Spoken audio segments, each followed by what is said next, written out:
Bill Michaels will resume in 2 minutes.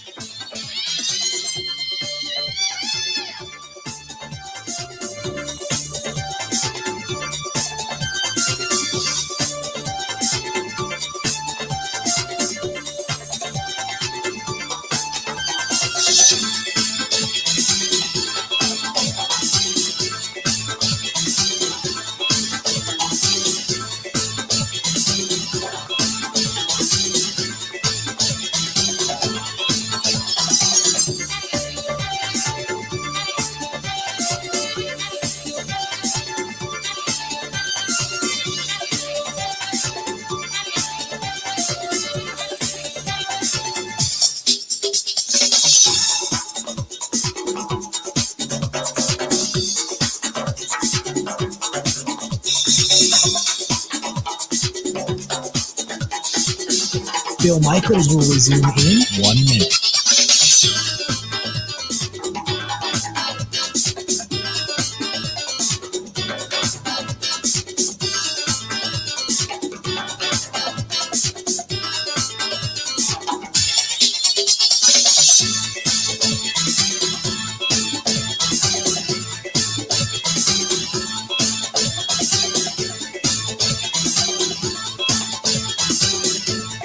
Bill Michaels will resume in 30 seconds.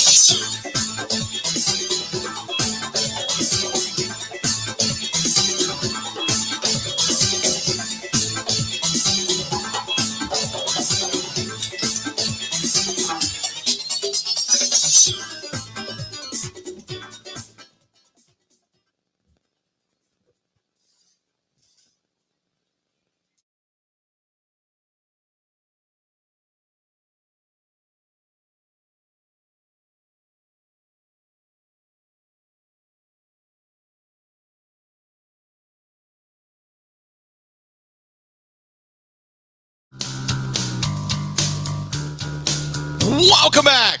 Bucks get a win. Knock off the Brooklyn Nets, and now they force a Game 7. That is the story of the day, at least as far as Wisconsin is concerned. And we are broadcasting live here at Road America. Beautiful day today, and you've got practice going on right now out on the Road America track. You've got the Indy Lights are out there, the USF 2000, which is Yuvan Sundaramurthy, who was just in here, one of the drivers just a little while ago from Wisconsin, by the way. They're going to go out and start qualifying and practicing here about 11:30 today. Then you've got the IndyCar, the big Indy cars are going to be on the track today at 4:15. So a lot of racing going on out here today, a lot of qualifying, practice time and such. Already had a couple of accidents today too. So a couple of spin outs and one kind of nasty into the wall. And that was, I don't have my sheet in front of me, but that was, I think it was in turn 5 going down the hill, and it got into the gravel down there and then over into the wall. But that being said, today is the day that we're talking a lot of Bucks basketball. Brewers still reeling. They just can't find a way to get a win right now. Everything's done via Packers camp. And I do want to recap a little from yesterday. I thought that many of you listened to the Harry Sidney interview, and I think we're going to play that back later today because I think that was the most insightful one of the bunch regarding Rodgers and company. So we're going to hear that a little bit later on this afternoon. I believe we're going to be joined by Graham Rahal today as well. And we'll talk with him of Rahal Letterman Racing of the IndyCar Series. He'll be here at some point. And also, this is the Rev Group Grand Prix. And Rev Group right here based in Wisconsin. And they do a ton for first responders. So their president and CEO is going to come over and join us coming up a little bit later on as well. So it's a good day here at the racetrack. And it's always good. It's just fun. Like I said, it's between camping and just kind of traveling around this beautiful park. It really is like a national park that just has a racetrack dropped in the middle of it. So it's a lot of fun. And last night, man, oh man, Ben, did you guys get rain in Madison last night?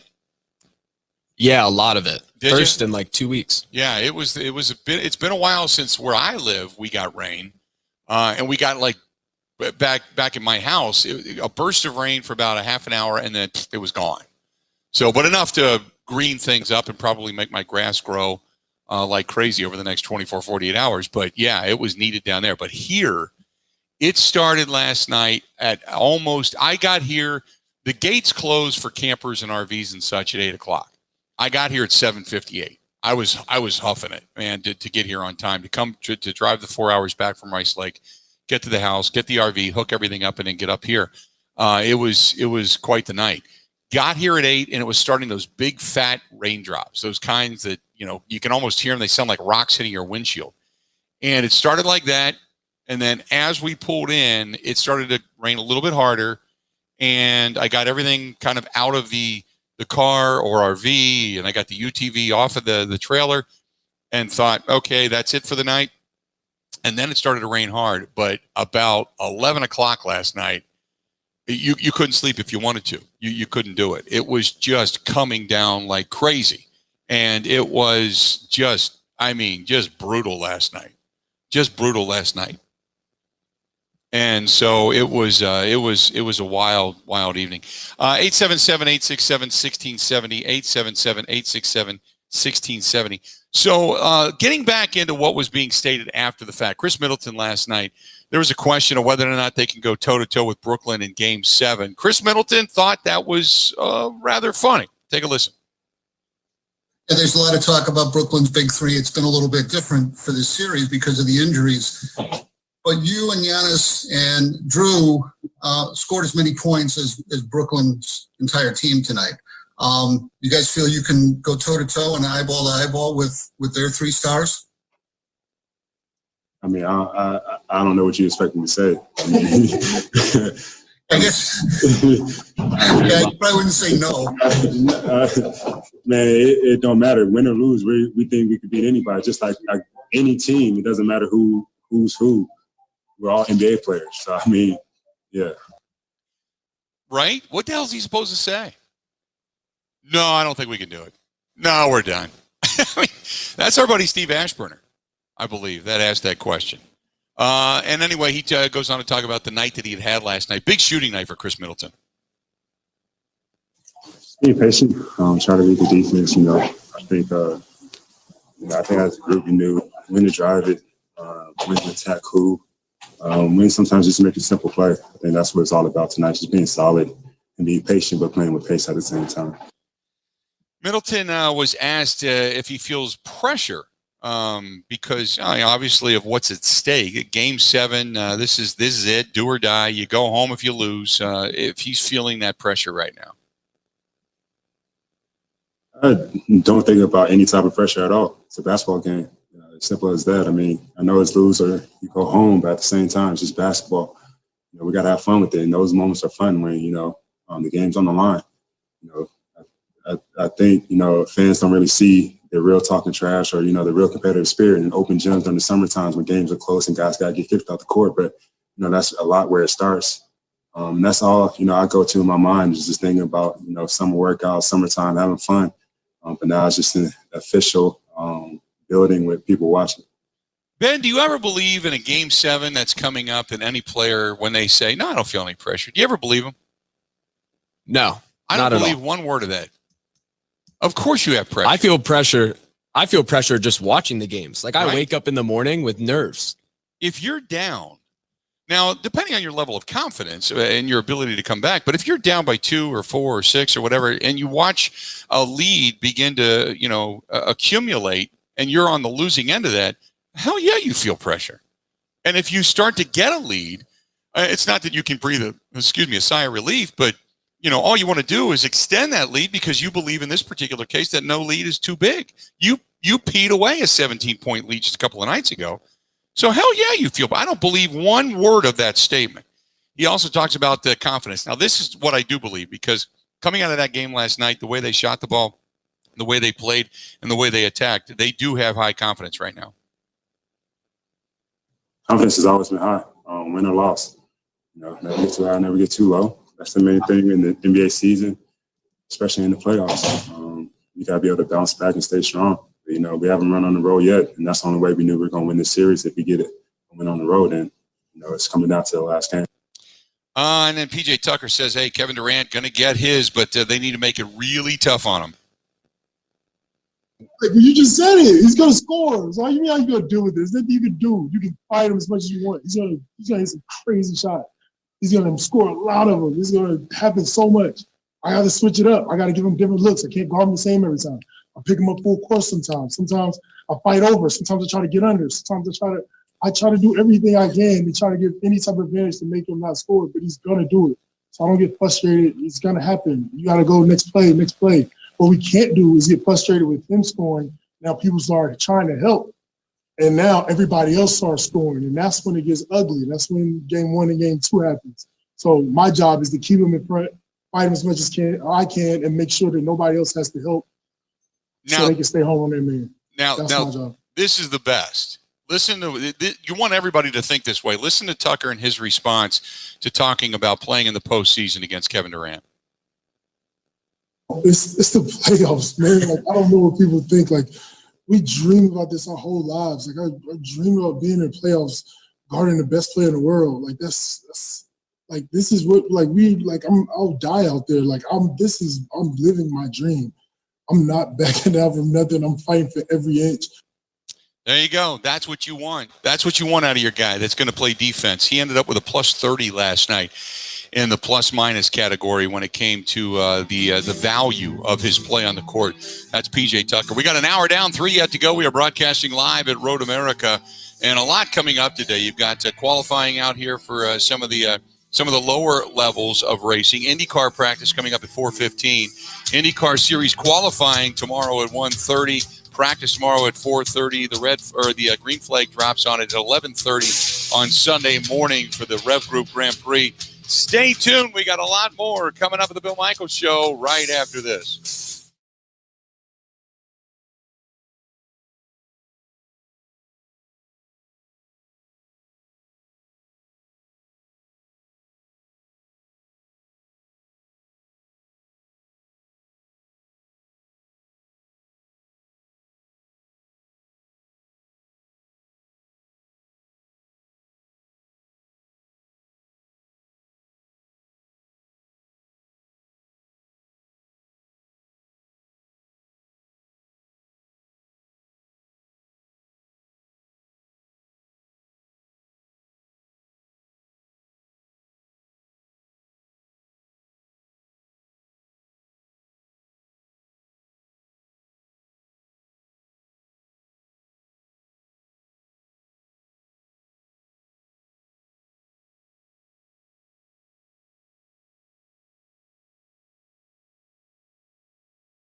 Welcome back. The Bill Michaels Show. We are broadcasting live. We are at Road America. Glad to have you on board today. You got a lot of great racing, beautiful weather. Finally, holy mackerel. It was brutal last night. Good God, pulling in here. It started to rain just a little bit, but those kind of giant raindrops that feel like big things of wet saran wrap hitting you in the face. And then about 8:30 last night, it started to come down. About 11, it was all you were looking for was a guy named Noah, a bunch of animals, and a big ark to come by because it was raining like that yesterday. But the skies have cleared. The breeze is drying pretty much everything out, and there's a lot of racing going on. George Petropoulos, a Rev Group. It is the Rev Group Grand Prix out here. He's joining us here at the table and inside Victory Lane in the media center here. George, how you been, man? I'm outstanding. Good to see you. So let's talk first and foremost about Rev Group's involvement. You guys got involved with this about 3 years ago. And it has been kind of a staple now. I mean, it's pretty synonymous with racing up here in this area, but you guys are synonymous with a lot of things. So let's talk about the race side of things first. Sure. And how everybody got involved and why it's the Rev Group Grand Prix. Absolutely. Well, 3 years ago, we got involved here, and we have a lot in common. And we build fire trucks and ambulances. We build RVs, street sweepers, school buses, a lot of things that help public servants. And we really believe that this is something that's just awesome, and we want to take care of public servants and when they come out here to the races. So you guys are hooked up with this to bring recognition to what it is you do. But the neat thing about this is if you're a first responder, correct me if I'm wrong, they get in for free. Absolutely. Absolutely. First responders, police officers, firefighters, EMTs get in for free. So you guys, when you say you make, because I'm looking at the display out there, and I can probably show people, if you look far off into the distance, you can actually see over there just beyond Victory Lane. If you're looking at the fire trucks and the Rev Group display that's right out front, we're seeing that now. So how do you go from an RV to a fire truck? It's a little bit different design, man. Yeah, we have 21 manufacturing facilities coast to coast. So we're not just based here in Wisconsin, but we have 21 manufacturing facilities. We make Class A motorhomes, travel trailers, Class B luxury vans. We make some of the most common recognized names in the industry, like Wheel Coach and Fleetwood, Collins, E1 fire trucks, and other brands that are really well known in the industry.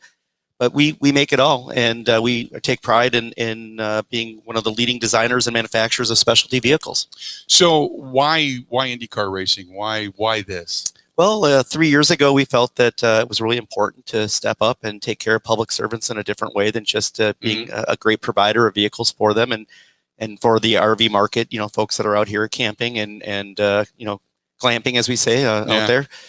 It's exactly the term that my girlfriend used when we hooked up the RV to come up here last night. Yeah. She doesn't do the tent thing. Thank God we weren't in a tent last night, but she doesn't do the tent thing. And then, it's glamping is absolutely the word for it. Yep. My wife actually feels the same way, by the way. Now, you guys are based in Wisconsin, correct? That's correct. We're in Brookfield, Wisconsin. That's what I thought, because it's not far. I every now and then I'll pass it because I live out in that particular area. But, being as widespread as you are, let's talk a little bit about the company, how this thing began, and how it's grown and morphed into what it is nationwide. Yeah, overall, the company started as a private equity and then grew into Rev Group.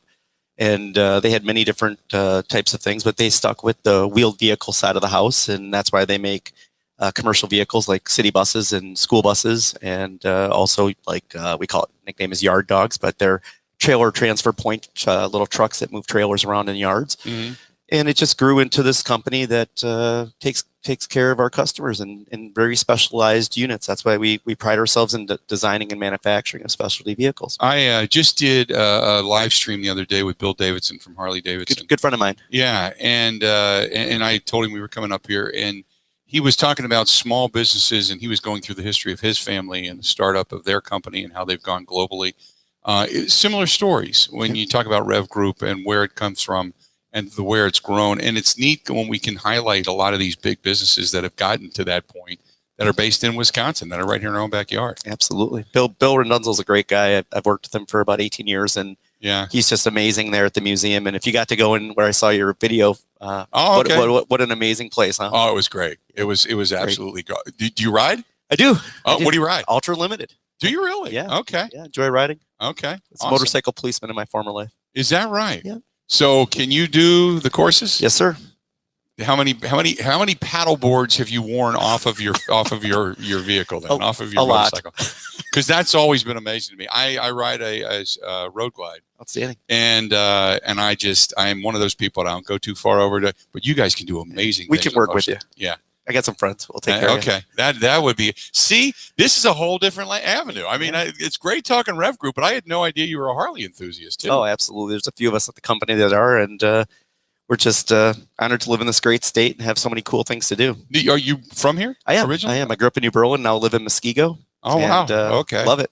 So, and you took over as CEO when? I did not. I am actually the vice president of Vice sales. President. Okay. Rod Rushing is our CEO. Oh, and, well, the hell with Rod. No, Rod's a great guy. He's a writer also. So. I'm giving you a Thanks for the raise promotion, right, though. right now. We'll make I hope him he's not something else for right now. But no, it's like I said, it's really cool that we get so many companies that just explode out of this area, that employ so many people and do so many great things. Absolutely, and I think it's just great that we do this. We're lucky to have Road America in our backyard. Some of us take it for granted because we're here a lot, and Rev Group is honored to be here, taking care of the public servants that are giving it their all, especially with the year that we just had. Right. We're just thankful that they're here and safe and get to do this. Yeah, no doubt about it. So if you are a first responder, what do they have to show? Just their credentials. Just their credentials to get in, and you can come in on race day on Sunday.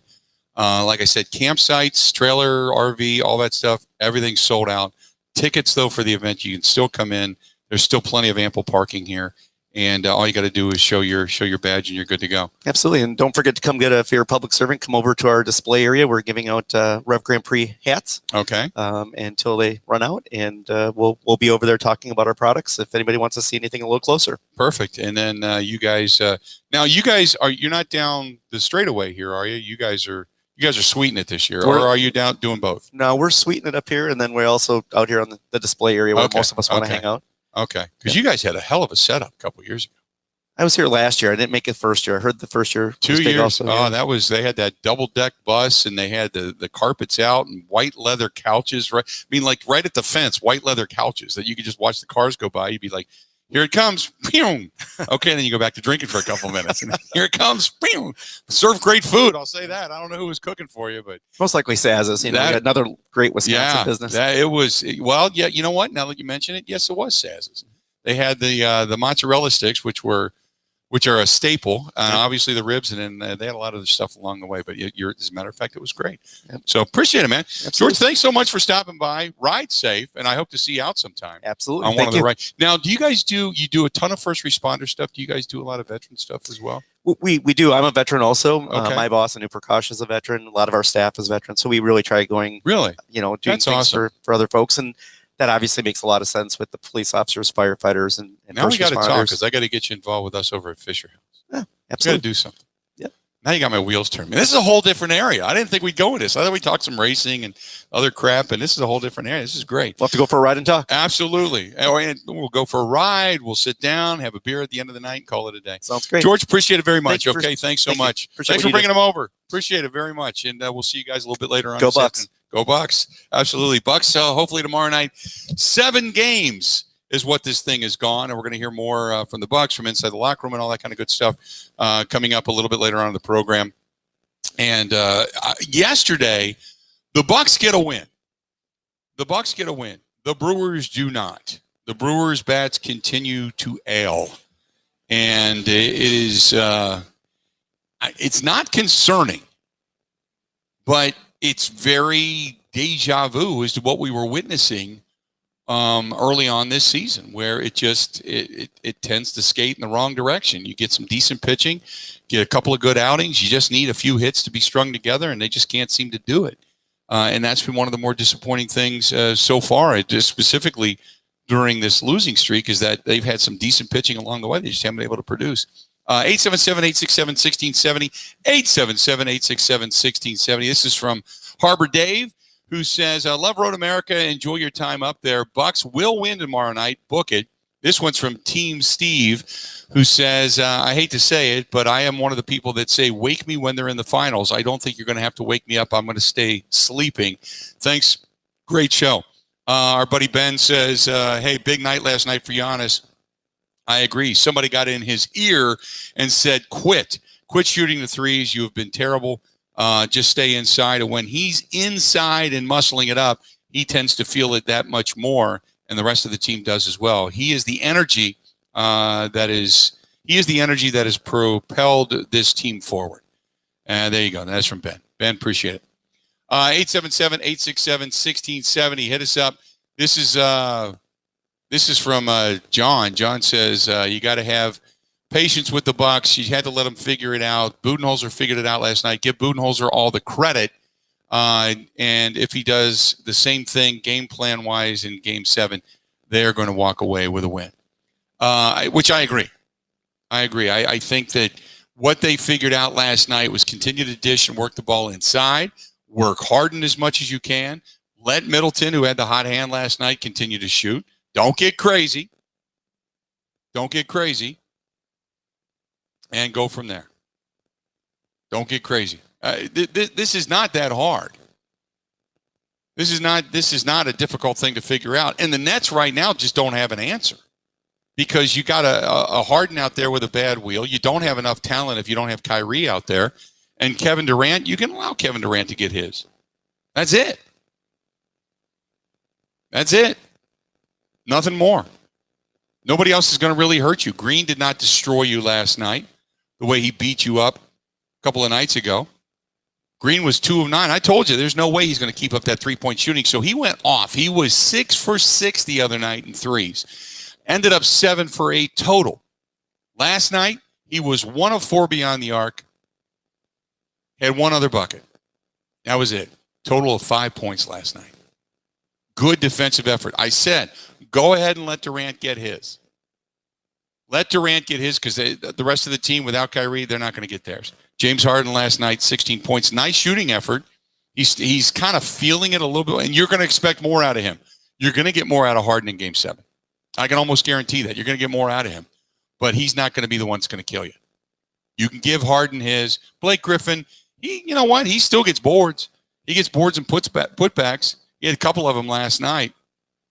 But he's not going to be a dominant figure. They don't have another dominant figure on that team. So I think the Bucks in 7. The Bucks are going to get this one tomorrow night. Bucks by 6. Bucks by 5, something like that. Tomorrow night, because this is going to be leave it all on the floor. You got a whole offseason to heal up. Bucks by 5 or 6. 110, 104, something like that. Somewhere in there. Giannis tomorrow night. If I had to pick, and I have been, but if I had to pick, I think Giannis ends up with 28 tomorrow night. Middleton maybe 24. May see a little bit more out of Tucker. Maybe see a little bit more out of Brook Lopez. Holiday's probably going to give about 18 tomorrow night. Problem is you're just not getting much off the bench, man. Bryn Forbes only 2 points last night. Again, 0 for 2 beyond the arc. He is just his 3-point shot in this particular series has just been terrible, just woeful. Not much to give you right now, man. And they've been pretty good at defending him, but they're not getting him free. Had it not been for Middleton really, really heating up last night. Going 5 of 8 beyond the arc, 11 of 16 from the field, and 11 of 12 from the free throw line. Had it not been for him heating up last night, this team might have struggled. So they got to continue to shoot the ball well. I mean, playing in the Barclays Center, they have not shot well. You're counting on them keeping the confidence from the Fiserv Forum. That is going to take a downturn, which is the reason that I think this game is going to be much, much closer. Broadcasting live here at ROAD America. Stay tuned. Got a lot more of the Bill Michaels Show coming up right after this. Covering Wisconsin sports like a blanket, this is the Bill Michaels Show on the Wisconsin Sports Zone Radio Network.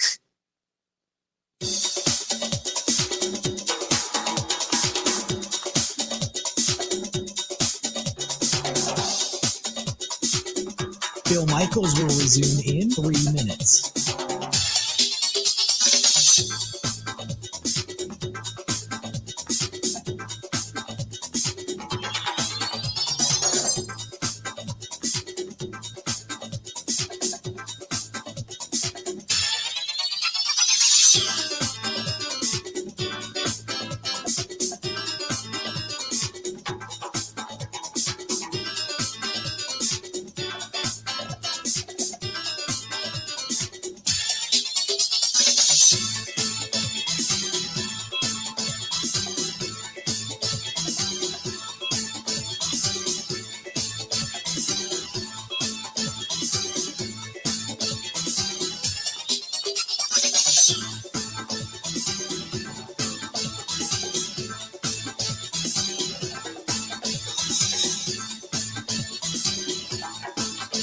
Bill Michaels will resume in 2 minutes.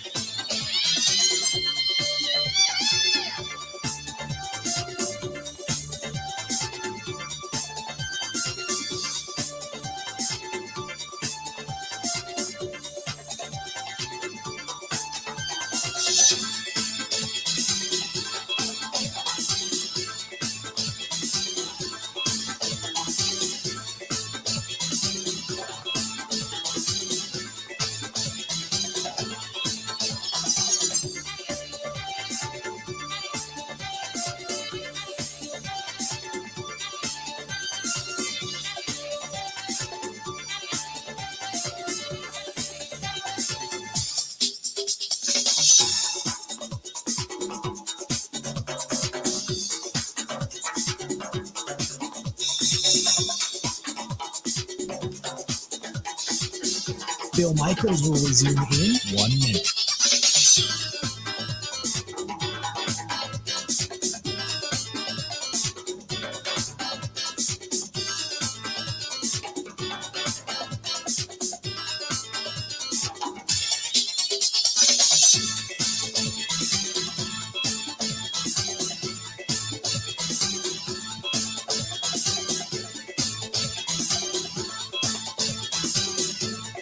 Bill Michaels will resume in 30 seconds.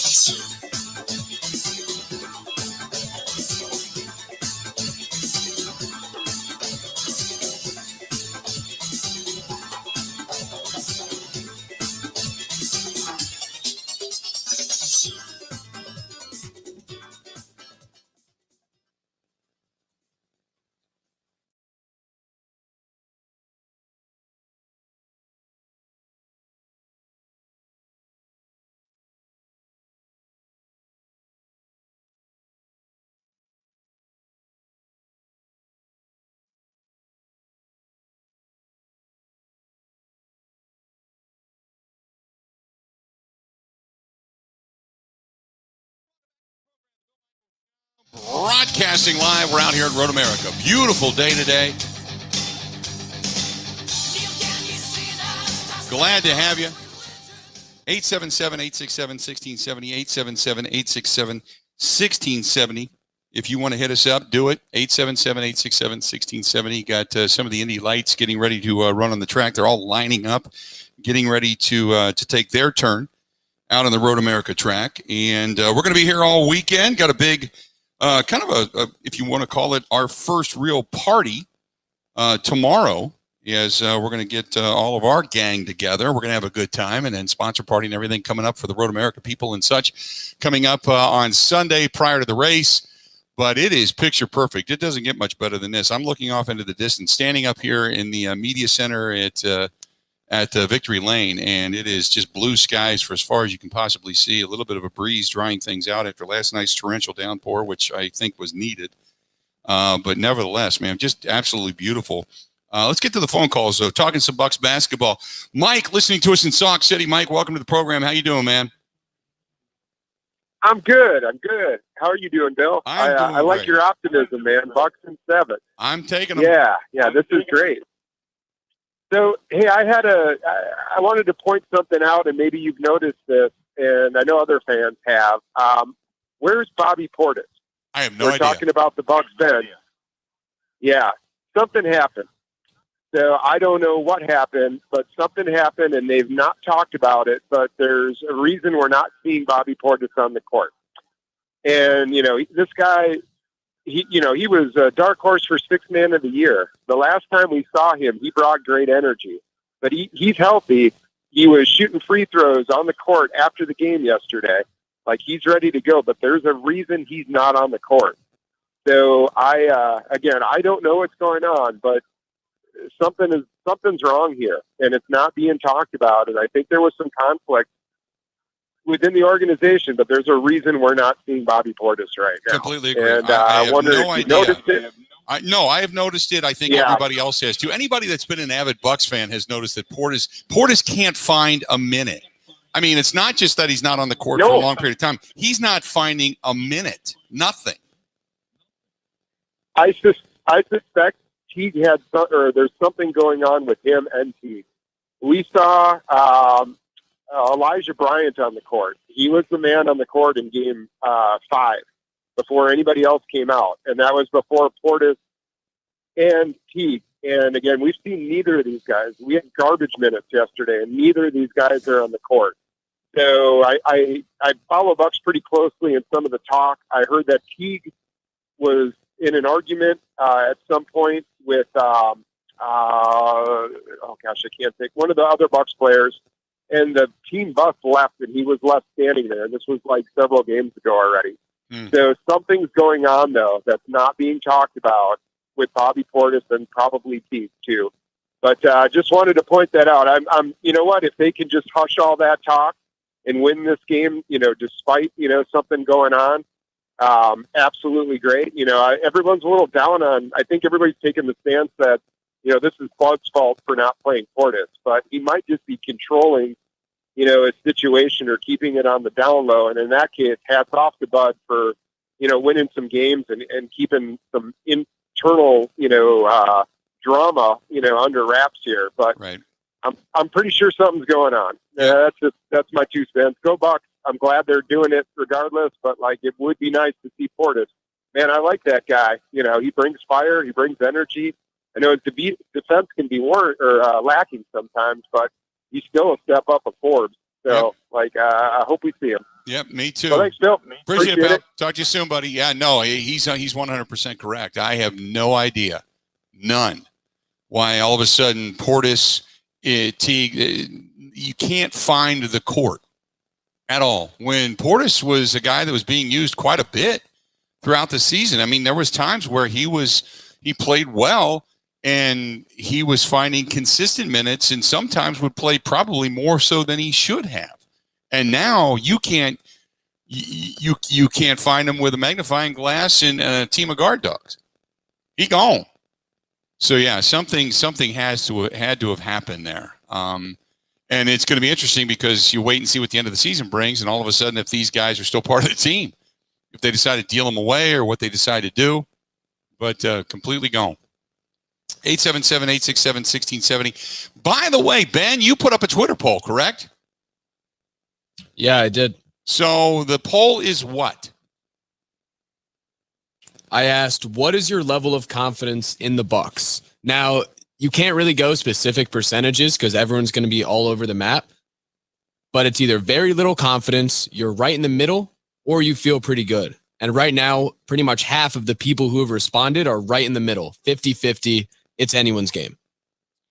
Anyone's game, 50-50. I said, and I actually responded, I went over and clicked. There's 28 votes so far. And if you want to follow Ben at Ben Z, the letter Z, Kenny, Kenney, follow Ben at Ben Z Kenny. I said I'm in the 50 to 75% range on this. Now, I'm not 100% sure. You get 3% of people are 100% sure the Bucks are going to get a win. But I said, look, I'm between 50 and 70. I'm feeling pretty good about it. I'm feeling really good. Not 100% correct, but I'm feeling really good about it. Bucks win tomorrow night. I'm not feeling so good about tonight when it comes to the Milwaukee Brewers. I'll say that. Brewers continue to struggle. Offense continues to be an issue. And not that it's been something spectacular, especially when they put up that statistic, and I said that the other day, that it was like 73% of their runs were scored via the long ball, and when you're not hitting the long ball, you're not scoring runs. And that's been part of the problem for the Brewers. Brewers yesterday, again, getting knocked off and just struggled to score runs. Another game in which you saw a couple of opportunities go by the wayside. 7-3, they get beat by the Rockies. Now, Rockies put up seven runs on 3 hits. Rockies had 3 errors. The Brewers had 4 errors yesterday. Their defense at times, it's like, where the hell does that go? 4 errors yesterday. Again, you look at a team that's the one thing defensively, they don't stay clean. They've got some really, really good outfield gloves. Infield-wise, man, they got some arms that are kind of wild. They've got some gloves that don't stay clean. Man, again, yesterday, Brewers with 4 errors. You figure if a team commits 3 errors, you can probably overcome that and beat them, but not when you commit 4. Man, oh man.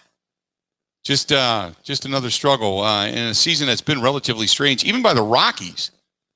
And Coors Field standards, Colorado's success at home and futility on the road has been particularly perplexing, is how the starting pitching has thrived in the most hitter-friendly environment in the majors. When you can't put up more than just 3 runs at Coors Field, man, it's somewhat depressing. But Brewers lose yet again. 877-867-1670, 877-867-1670. Go ahead and give us a shout if you want to chime in. Brewers yesterday, Urias 2 for 5, not a bad day. Ended up getting the only 3 RBIs of the night, but beyond that, 3 hits. I feel like Uke being Harry Doyle. 3 hits, 3 blanking hits. That's all we got. Christian Yelich 1 for 3 last night. He continues to bring his average back up, although he is still mired at the 248 mark with an OPS of 787. He just hasn't been as consistent as you would hope. But man, and Jackie Bradley Jr. I don't know how to describe his offense right now other than maybe he's guessing. He just looks so bad at the plate. So bad. Now, he did take a couple of walks, but at times he just looks like he's guessing. Still hitting 152. 152 with an OPS of under 500 at 498. Oh, woeful. Just woeful. Hey, don't forget about our friends that are not woeful, by the way, absolutely the opposite end of the spectrum, and that is our friends at Pella Windows and Doors of Wisconsin. They have unbelievable deals going on right now, and you can choose from one or the other. They've got 6 years no-interest financing or 40% off installation, whichever happens to benefit you the most, one way or the other. Because we know it's nice. Now, last night, maybe you had, because actually, I'll tell you something. The windows here in this media center at ROAD America, you can see them behind me, and then out of the front here of the media center, I'm actually in Victory Lane. The windows leaked last night. I came in this morning to set up, and there was actually a puddle of water on the floor where some water, it had rained so hard sideways into the windows, they leaked. Not that kind of problem with Pella Windows and Doors of Wisconsin. That's who they should have called. But you can look at this 2 ways. You can say, I'm going to replace the doors, the windows, squeaky doors, bad windows, aging windows, windows that don't open properly, they're not secure, they don't lock properly. You know, all things that are important to us. You can replace them now and get your choice of the deals. And Pella Windows, they also, don't forget, lead the state and states across the country as the #1 window for highest value, highest quality, highest innovation, and the most preferred windows and doors according to a 2021 consumer survey. Fantastic stuff. Plus, instead of just a few lines, they've got standard, they've got standard sizes, but they've got custom sizes as well. They can custom cut, fit, measure, all that kind of good stuff, and install it in your home. They can install it in as little as a day. Just order right now by the end of the month, your choice. 6 years, no interest financing, or 40% off installation. Set up your free consultation right now today at PellaWI.com/radio. That's Pella, Pella, PellaWI.com/radio, or simply call them 855-PELLA-WI. That's 855-PELLA-WI. Stay tuned. We got a lot more live at ROAD America right after this. Ready? This is the Bill Michaels Show on the Wisconsin Sports Zone Radio Network.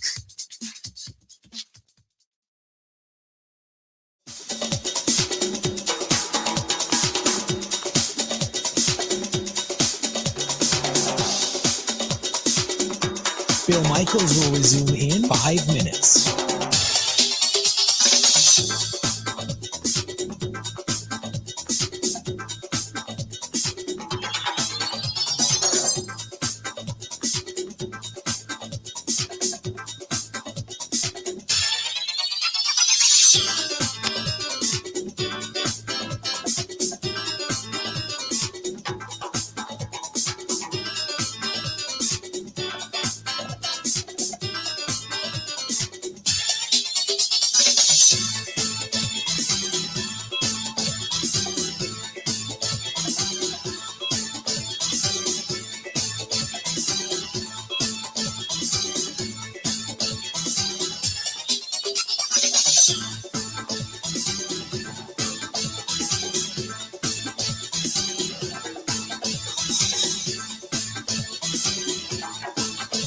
Bill Michaels will resume in 4 minutes.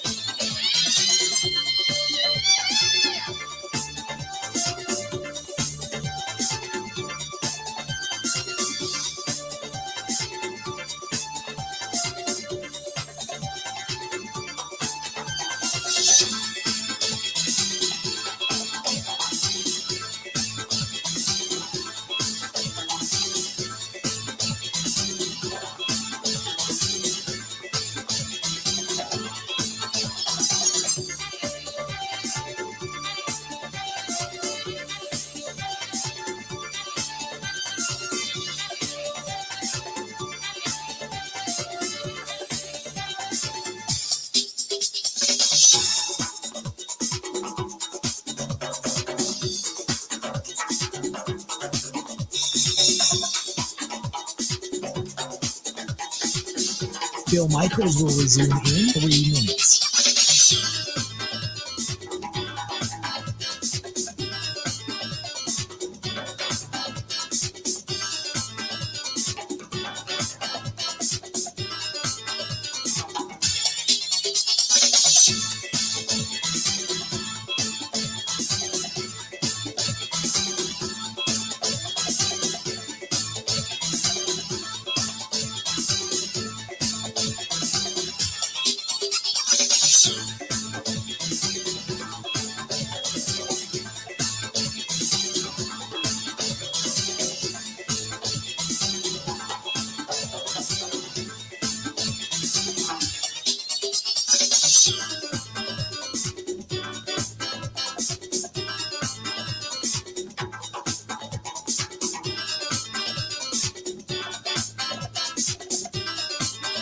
Bill Michaels will resume in 2 minutes.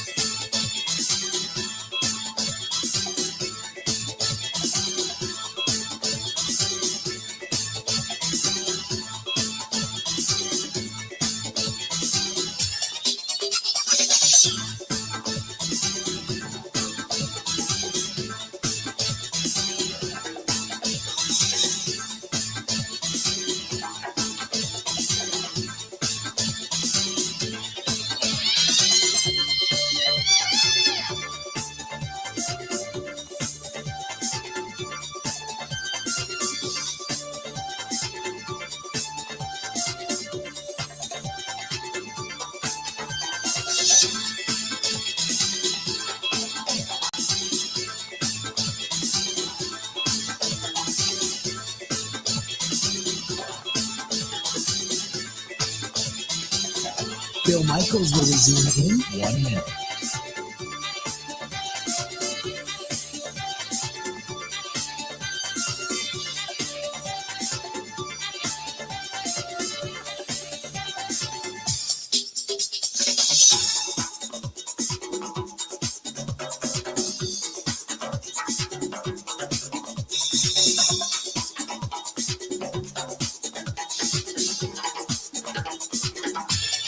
Bill Michaels will resume in 30 seconds.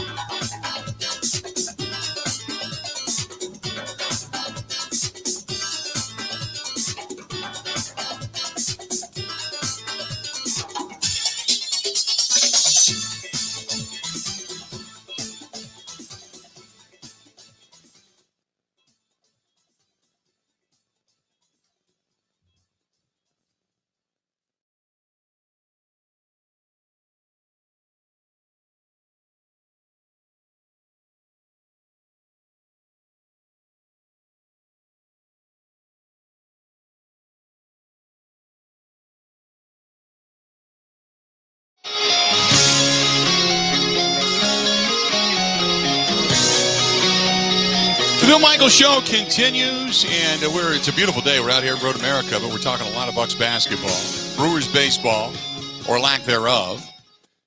Today, really not much new to report regarding the Green Bay Packers. We can, hear a few things from Matt LaFleur and company, but that's about the extent of it. I will do this later on, next hour, I promise you.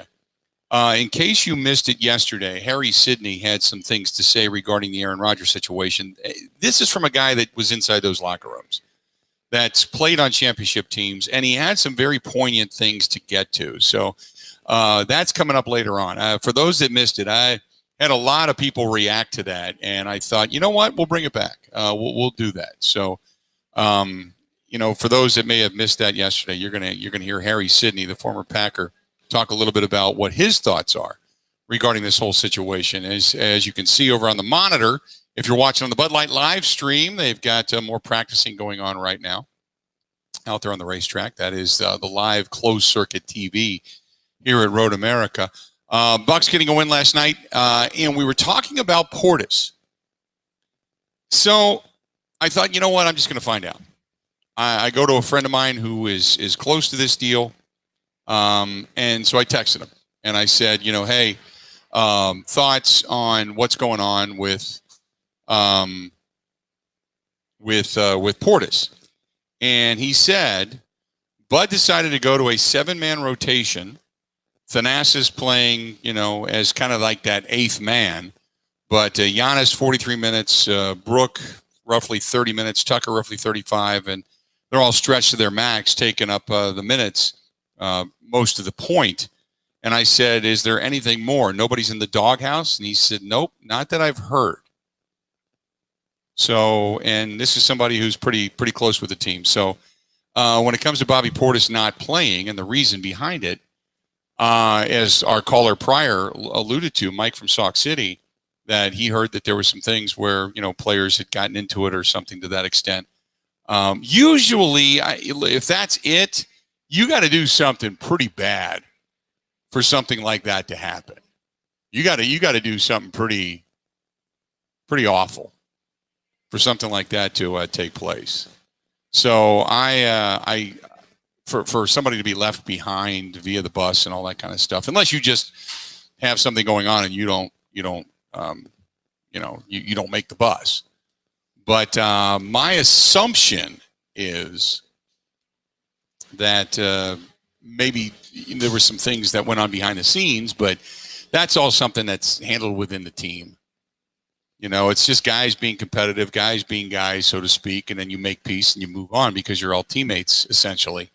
But from what I'm told, nobody in the doghouse, nobody's done anything so detrimental they can't play.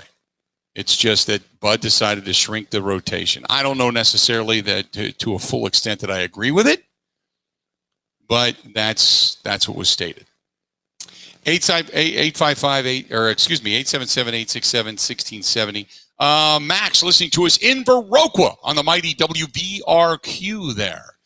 Says, longtime Bucks fan, this is going to be the team that finally breaks the curse. This state has been bereft of championships far too long. I have a good feeling about this one. Oh, why? First of all, when you talk about championships in the state being bereft of it, the last championship we had was 2010 via the Green Bay Packers.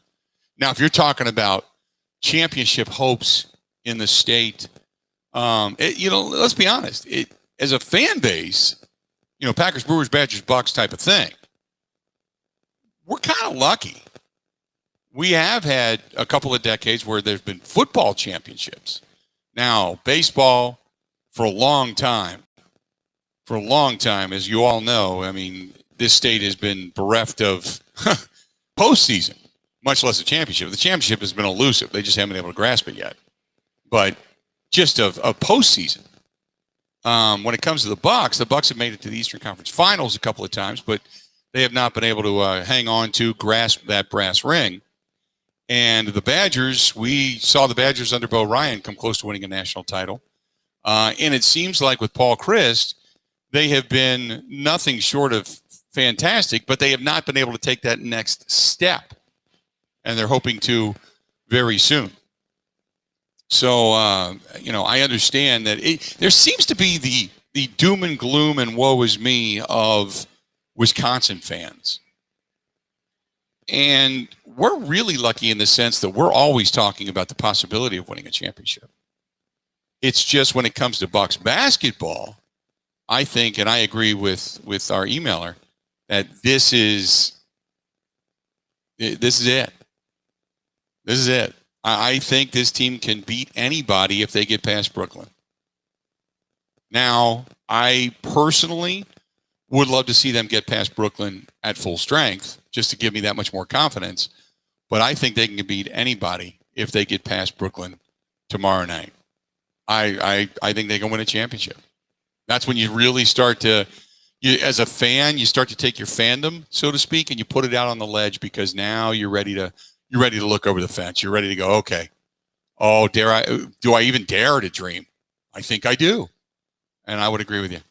877-867-1670. Chris says the Milwaukee Bucks will bring a championship to this state before the Brewers or the Packers do. I don't have confidence in Aaron Rodgers returning. Jordan Love's not the answer. And the Brewers are still way too far away. They need a couple more bats. What about the Badgers? What about Marquette? What about those two? Think they could do it? Marquette basketball, maybe? Under Shaka? Think they could do that? Let's go back to the phone calls. Let's go to John. John listening to us in Milwaukee. John, how you doing? John! We'll have to put John back on hold. John's in his car. He's either listening to the show on a phone, which of course he's probably 10 to 15 seconds behind, or he had put his phone down because he was getting into his car to go through a drive-thru. 877-867-1670, 877-867-1670. Crystal says, I've been a longtime Bucks fan. My father used to take me to games at the Bradley Center as I was growing up as a kid. Always loved Ray Allen. I think this is our best shot. As much as I want to see Giannis win it, I would love to see the enthusiasm of a guy like P.J. Tucker as he would hoist a trophy. P.J. Tucker, in that we heard from him earlier last hour, where he was just all in. I mean, he was just like, this is it, man. I'm going to die. I would die on the court. I'm going to do it. I'll die out there. Right? He'll die out there. P.J. Tucker. Play that whole thing, Ben. Play that whole thing out of P.J. Tucker. It's the playoffs, man. Like, I don't know what people think. Like, we dream about this our whole lives. Like, I dream about being in the playoffs, guarding the best player in the world. Like, that's like, this is what, like, I'll die out there. Like, I'm living my dream. I'm not backing down from nothing. I'm fighting for every inch. Damn straight. Damn straight. Good for him. That's what you want out of a guy like P.J. Tucker, you know? That's what you want. You want him to say, I'll die out there. I got to do anything and everything. I'll die out there. Hell yeah. Good stuff. Hey, you know what else is good? If you're going to be here at Road America, you're going to be grilling, you're going to be camping, you're going to be grilling Scholze Family Farms beef. That's right, because they have all kinds of stuff to grill. They have got brats, 4 different flavors. 4 different flavors. Beef, blue cheese, pork, beer brats. They got them all. Plus, if you are the pre-made hamburger person, they have it. Skinless hot dogs, if you got picky eaters like kids, they have it. If you have a hankering for beef jerky and snack sticks, they have it. Or if you are just the grilling connoisseur, they have that as well. They have all different types, fillets, they have chops, they have ribeyes, they have New York strips, they have all kinds of good stuff. In addition to that, they have the seasonings, they have barbecue sauces, they have a whole line that they carry. Go to ScholzeFamilyBeef.com. That's ScholzeFamilyBeef.com. And you can see everything that they have to offer. ScholzeFamilyBeef.com. SCHOLZE, ScholzeFamilyBeef.com. They also have, I was driving back yesterday from Rice Lake, and up near the Humber Black River Falls area, you can swing by. I almost thought about doing it, but I was crunched for time. But you can go to that area. Stop in because they have a farm store. They really do. They highly recommend it. If you're driving around in a UTV, an ATV on the trails, stop over. If you're in an SUV, a car, truck, whatever it is, stop in. They want you to come in and take a look around just to see what they have to offer. Good old-fashioned family farm store.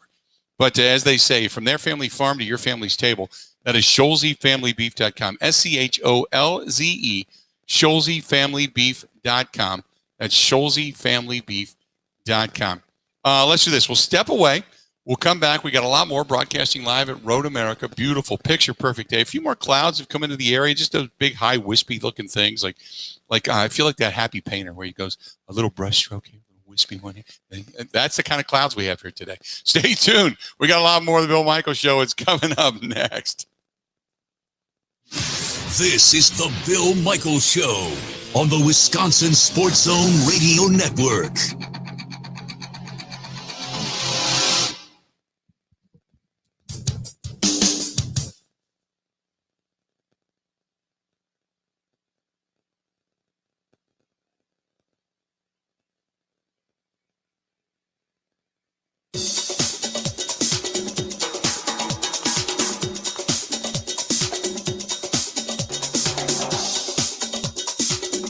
Bill Michaels will resume in 3 minutes.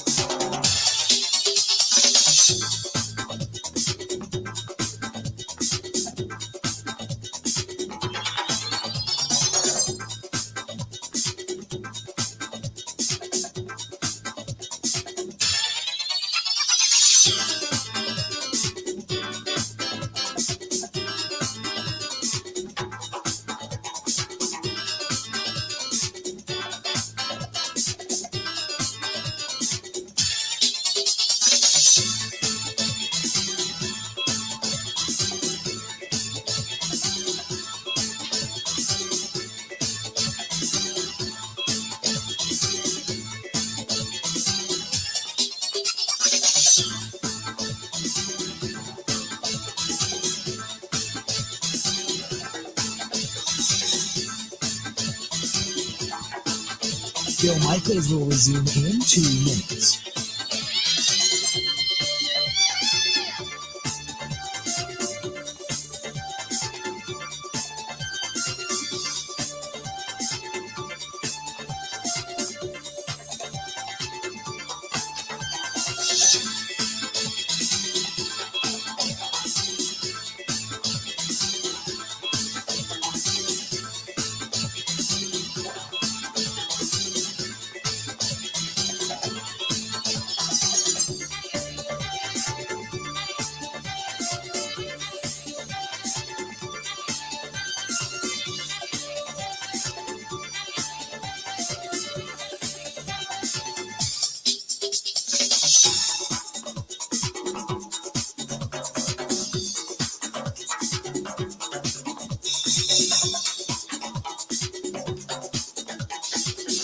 Bill Michaels will resume in 1 minute.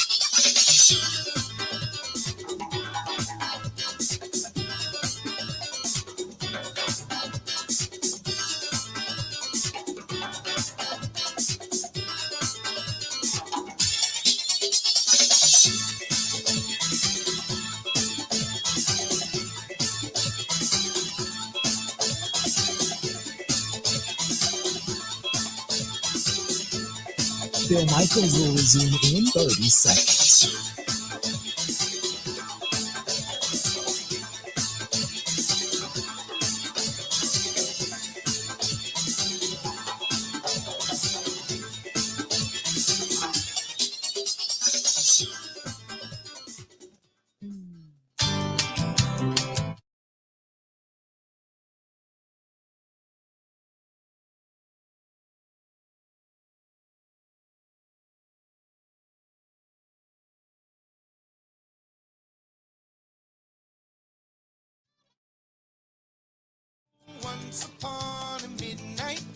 Welcome back.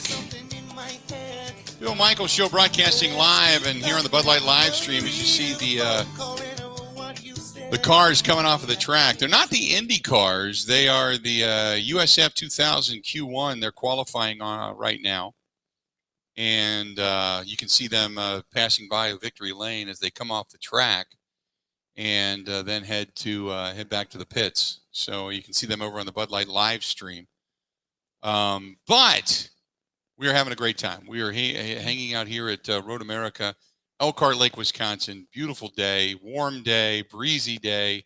Had a lot of the rain that had fallen last night that just gully washed everything, and things with the breeze are starting to dry out quite a bit. So fantastic afternoon. Phil Mickelson's pissed.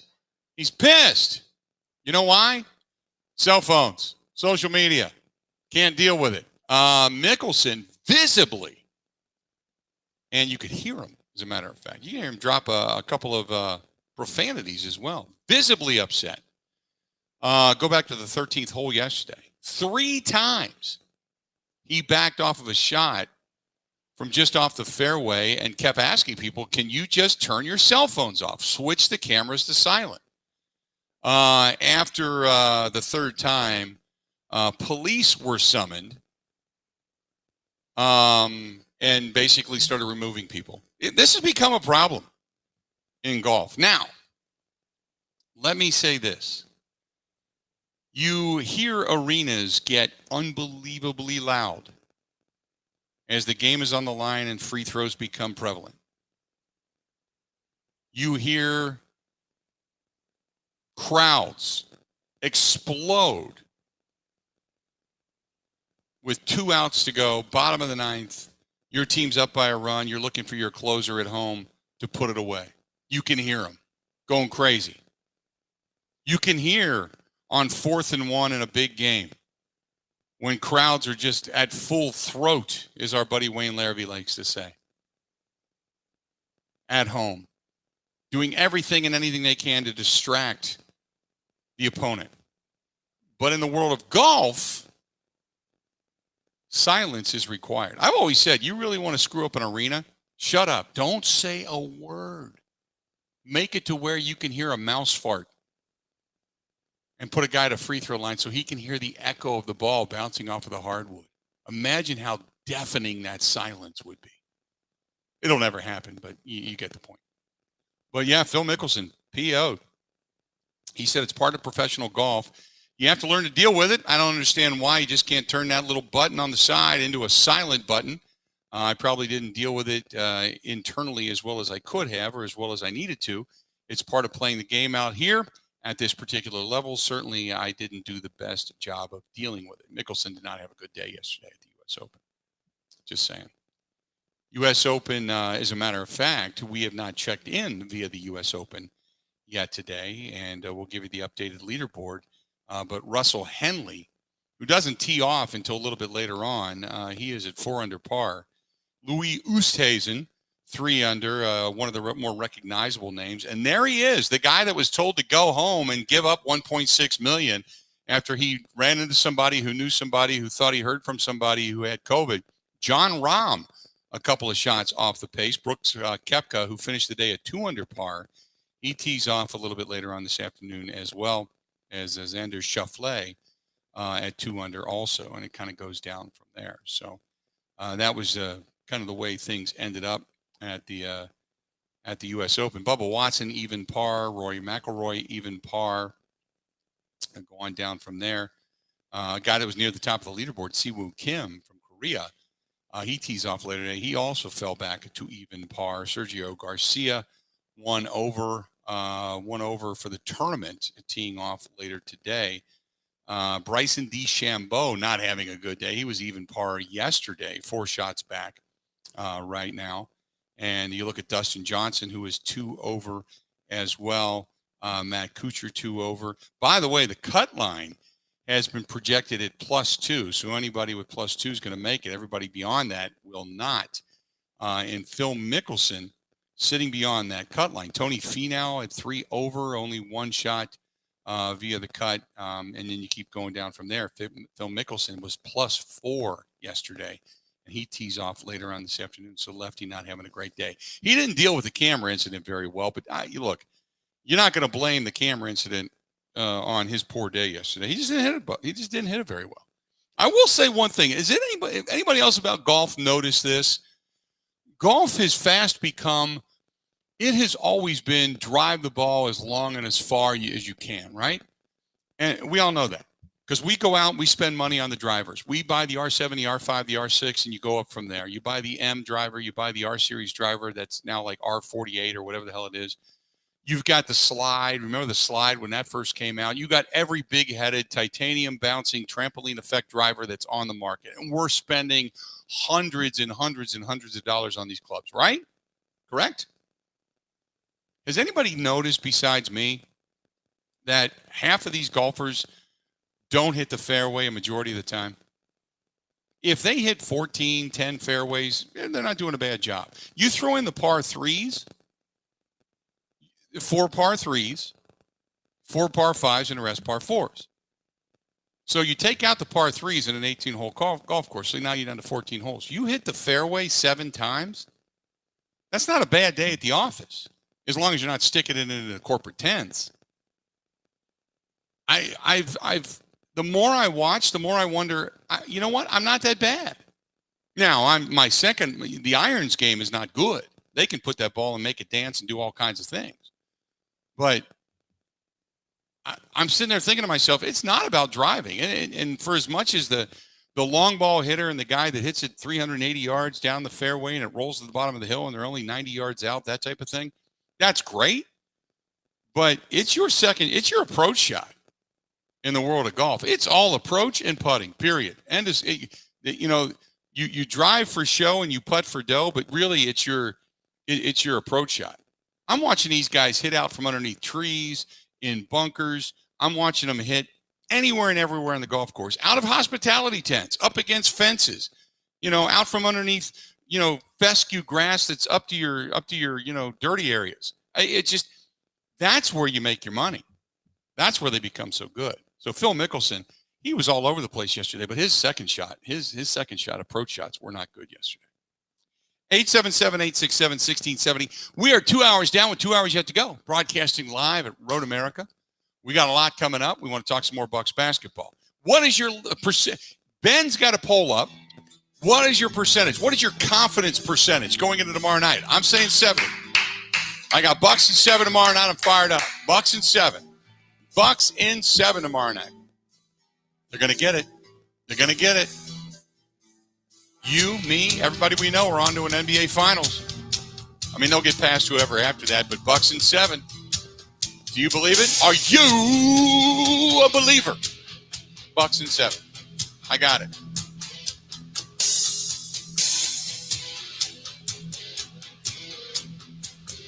Bucks in 7. Stay tuned. More of the Bill Michaels Show. Live, Road America. Coming up right after this.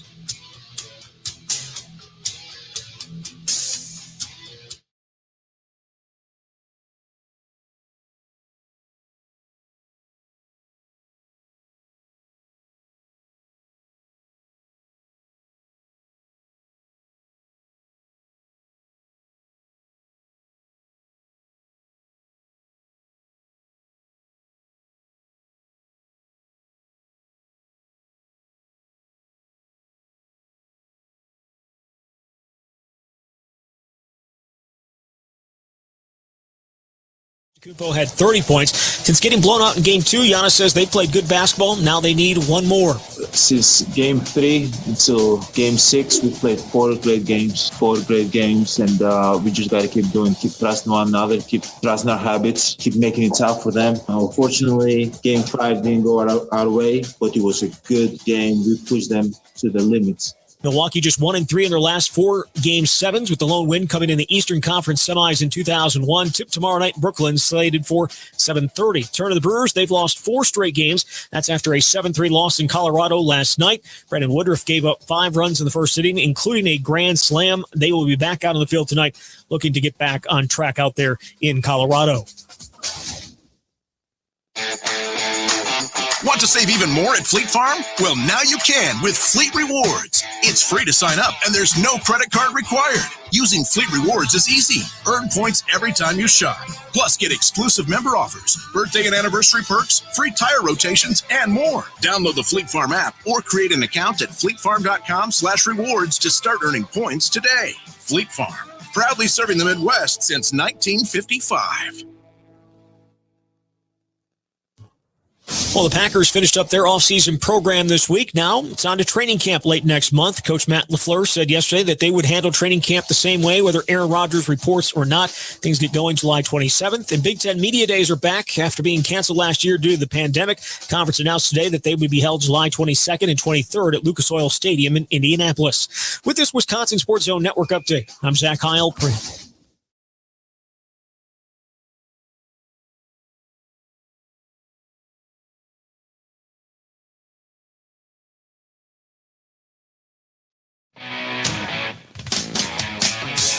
Hour number 3 of the Bill Michaels Show. Broadcasting live at ROAD America. Having a terrific time here today. An absolutely terrific time. Hopefully you're enjoying your day today, wherever it is you are. But if you're here at ROAD America listening to the program on whatever app it is you choose, you can listen to us on the Odyssey app as well. Just go to Odyssey and download the app. And then what you can do in addition to that is follow the Zone in Madison, WOZN. And you're good to go. Track us down there. So coming up in this hour, we're going to talk with Graham Rahal, Letterman Rahal Racing. He is going to be joining us. The driver will be here, and we'll be talking with him. And in addition to that, we're going to talk a lot more Bucks basketball as well. And you're going to hear the conversation coming up a little bit later on with Harry Sidney. Harry Sidney, former Packer, won some championships with the San Francisco 49ers. You're going to hear that conversation from yesterday in regards to the Aaron Rodgers stuff. That's probably going to be the only time we really get into the Aaron Rodgers discussion, to be honest with you. I'm not going to do a whole lot of that today. Today's a good day. Today's a Friday, a feel-good Friday. You know? Today's a day we're just kind of hanging out and enjoying the day, and I'm hoping to bring you some of the scenery and such. Right now, they are doing some interviews on the big screens here. In addition to that, you can kind of take a look behind people walking dogs around here and see in Victory Lane over on the Bud Light live stream. They're setting up for some of the awards for the IndyCar series and some of the things that they're dressing up for the weekend. So a lot of good stuff. Good stuff. Like I said, we'll be joined by Graham Rahal of Rahal Letterman Racing coming up here in a little bit. 877-867-1670. So I know there was the fan side article that was written, Dalton Sell, who had said, "Where's Bobby Portis?" Talking about the Bucks. Bucks got a big win last night. I've got a lot of confidence in the Bucks going into Game 7.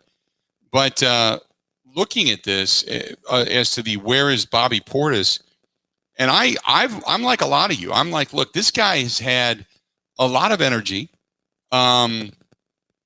He just seems to be the spark that comes in off the bench. He's shot pretty well from beyond the arc too. I mean, he's been good in that sense, but he's just not finding time on the floor. Unfortunately, or fortunately, even in that loss the other night when they just saw everything just collapsing, Budenholzer said he wanted to spread the floor. He wanted to spread things out, and that meaning that he was not going to give Portis time.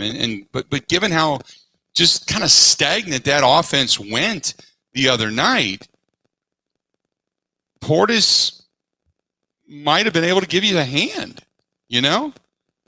No telling if he would have, had any kind of an impact or even changed the final outcome of that game, but he's been pretty important for this team since signing with the franchise last offseason. So it's odd that he's not finding his way into the lineup, onto the field, or onto the court, I should say. So a little bizarre. I'm with a lot of you. I'm not quite understanding all of this, so it's not getting it, but it is what it is. Apparently, according to somebody close to the team, it is not anything to do with him being in the doghouse. It's just more, it is what it is. 877-867-1670, 877-867-1670. You want to hit us up with the program? You can. Give us a shout. We'd love to hear from you. Again, 877-867-1670. Cheddar Ball says, ignore Aaron Rodgers. He's got enough airplay to feed his ego. Like I said, there's nothing new. If there was something new today when it comes to the Aaron Rodgers stuff, I just find it interesting from inside perspectives from that locker room as to what some people are thinking, as to what players would be thinking. When it doesn't affect you, a lot of the guys will say, "Hey, I'm gonna step back. That's his stuff. I'm gonna leave him to his business." I get it. On the other hand, if it starts costing you money, if it starts costing you money, then what? Then what? So that's when you start to think, okay, well, we'll see if other players have something to say. Other players have something to say. 877-867-1670. Give us a shout. You got something going on, give us one. This is from Max. Max said, Bill, big win last night for the Milwaukee Bucks. Confidence booster for Bucks fans everywhere. Can you imagine if the Bucks get Game 7 tonight, what it's going to be like in Milwaukee when they come back home? Yeah, I can. You know why? Here's the thing. When they win, not if they win, but when they win, okay? When they win, Milwaukee, hang on a second. That's for me? Oh, yes, we'll take it. Just talking to my buddy John Evert, who is the PR guy out here, the media relations person, ROAD America. I'll put that on the screen coming up here shortly. We got the actual IndyCar trophy sitting here next to us. We'll get it on the table in a bit. But when they win, when the Bucks win, this is live radio, people. My apologies. When the Bucks win, the town, the state, the fan nation of Bucks will be ecstatic because the adrenaline shot you will have in your arm will be palpable. It'll be palpable in the sense that you now have the legitimate belief that this team can win a championship. Because what you believe, and I believe, is the most or largest obstacle to this team getting to the promised land will have then been eliminated by the Bucks. You don't have the normal Lakers or the Spurs or the powerhouse that was supposed to be the Clippers or the powerhouse of Golden State sitting there in your way. You just don't. Because those mainstays will have been eliminated. You still got to go out and win it. Okay, it's not going to be easy. You still got to go out and win it. You're talking about playing for an NBA Finals. But at least the belief, the shot of adrenaline will still be there. There still will be, and I understand it, the woe is me Wisconsin sports fan that says, that's not going to happen. Something's going to screw it up. Something's going to screw it up, but we'll see. Something's going to screw it up. 877-867-1670, 877-867-1670. Brett says, did you hear that Aaron Rodgers renewed his membership at the Green Bay Country Club? I did not. If that's the case, that's big news. That would be huge news. An indicator that Aaron Rodgers plans on being once again, yet again, in Green Bay. I'd take that. I'd take that in a heartbeat. Huge. We'll see if I don't know who to contact at the Green Bay Country Club to say, hey, did he? But I'm sure it's if true, it's big news in Green Bay. Aaron says, what are some trade targets the Brewers are going to be looking at come the trade deadline? You know what? They're going for bats. They're going for bats. You can maybe find a bullpen arm or something to that extent. When you get into short series in the postseason, you've got good arms. What you need is bats.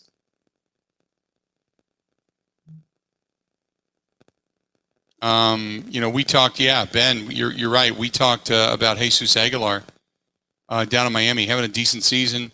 Although I know some of you said there's no way because he was basically 1 for 20 something in the postseason with runners in scoring, 1 for 22, I believe, with runners in scoring position, not that long ago. I get it, but look, if you're going to get there, you hedge your bets. Take a guy that's hitting the ball.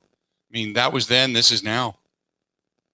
You do what you can. You bring in as many people, many bats as you're able to, because obviously you're going to have a limited ability to make deals just because you don't want to go and completely deplete your farm system of any prospects yet again. But if you can get a bat here or there, that's probably what they're going to do. Boy, this is cool. They've got the vintage cars on the track right now. Just showing you the screen up there, the big screen that's in front of me. Old vintage, old-ass race cars. The old day race cars. Going way back. The old 1940s and 50s race cars are out there on the track right now as you see them coming up the front stretch, up the main straightaway. The old ones on the monitor. We couldn't get the camera actually out to the track. We didn't have enough cords, so that's what we got. So my apologies, but at least you get a sense of it. 877-867-1670. If you got a thought, give it to us. This is from Jason. Jason says, by the way, he works for Badger Metal. So Jason, shout out to you guys. But he also says, I think the Bucks win this series, but struggle. Something always seems to happen to trip them up. God forbid an injury to Giannis or Middleton. I don't think you could overcome an injury to either. I don't think they could overcome either. Brewers should trade for Minnesota utility player Jeff Walker. 319 batting average, 837 OPS. There was, you know what? I saw an article. It might have been, I can't remember where it was, but he was one of the names that was mentioned. Minnesota, they got a few good pieces, but man, that's just a woeful team. So they might be willing to get rid of a bat if the price is right. Mark says, there's no way I'm trading for a bat. I'm trading for more pitching. Pitching wins you championships. If you've got good pitching in short series, you don't have to go get a ton. You get just another arm to sustain, but that's it. You don't need to go much further than that. Hey, a big weekend this weekend, not only here, but up in Pembine, Wisconsin. For our friends at the Four Seasons Island Resort, they've got a lot going on. If you haven't been there lately or at all, it is a tremendous venue up on the Moscano River on the island, right in the middle of the river. A beautiful, beautiful place, iconic, historic, a lot of old, storied history to this place. And all the Marinette County ATV trails are open. You can load up the side-by-side and head up there. The Four Seasons, they have trailer parking and direct access to all the trails. And you can leave your truck and trailer and all that in the parking lot right behind the place. Beautiful, beautiful landscape up there. And the river course, it's open. You can go up and play on the 9-hole golf course there. You can go to Pine Mountain Resort, which is their sister resort over in the UP, and play Timberstone Championship Golf Course. They have memberships, group rates, outing rates. You can book your tee time right there online from the website. Go to the4seasonswi.com. The4seasonswi.com. And see for yourself what they have to offer up there. If you want to go up, make sure you got to ask for the Bill Michaels rate too, the special. Get a hold of our girl Barb. She's got it for you. She'll let you know what it is. If you're looking to take some people up there, some friends up there, a guy's weekend, a girl's weekend, you can make an appointment at the spa. They've got a really nice dining room in the Diamond Room. They've got great times over at the Boundary Waters Bar and Grill downstairs, where they have karaoke and bands and all kinds of fun. Get a hold of our girl Barb, B-A-R-B, Barb at the4seasonswi.com. Barb at the4seasonswi.com. We should be joined by Graham Rahal of Rahal Letterman Racing coming up here in our makeshift studio here. That should be coming up in just a little bit. If not, we're going to continue on with our discussion regarding Bucks basketball and such. So that's coming up as well. And when we come back, I'm going to show you the trophy for the winner of the Rev Group Grand Prix, the IndyCar trophy. They just brought it in. They're doing a big thing for IndyCar out here in front, and I can show you that. They're setting up right now with the banners and such that they're putting around, and they're kind of cordoning off the area around the victory lane here. So we'll kind of let you take a look at that as well. But, yeah, I got the trophy here. They just brought it. Apparently, this thing's pretty damn heavy, too. I don't know, if the table will support it, but we'll get into that. Stay tuned. We got a lot more of the Bill Michaels Show broadcasting live up here at Road America. We'll be back right after this. Covering Wisconsin sports like a blanket. This is the Bill Michaels Show on the Wisconsin Sports Zone Radio Network.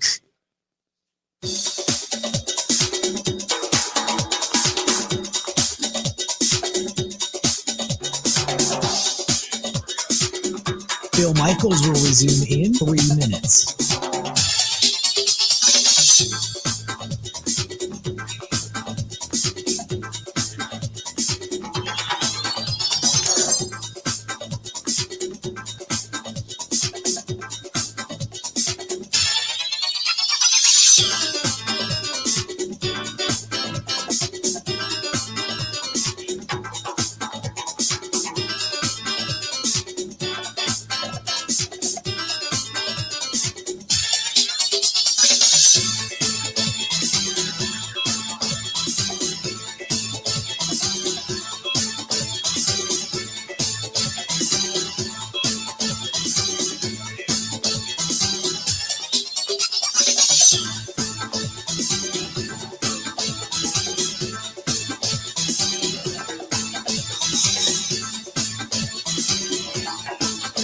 Bill Michaels will resume in 2 minutes.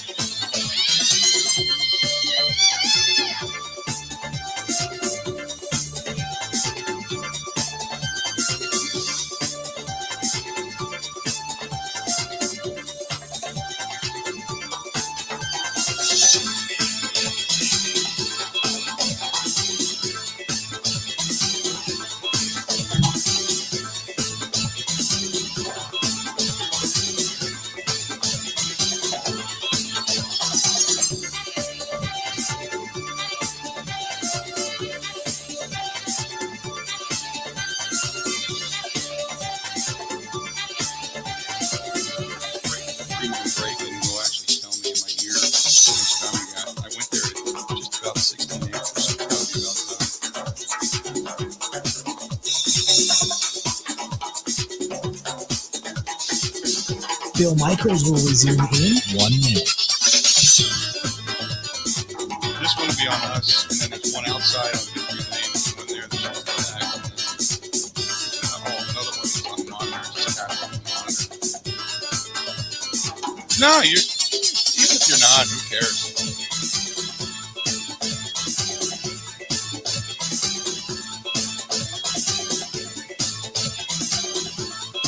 I'm dead, though. Bill Michaels will resume in 30 seconds.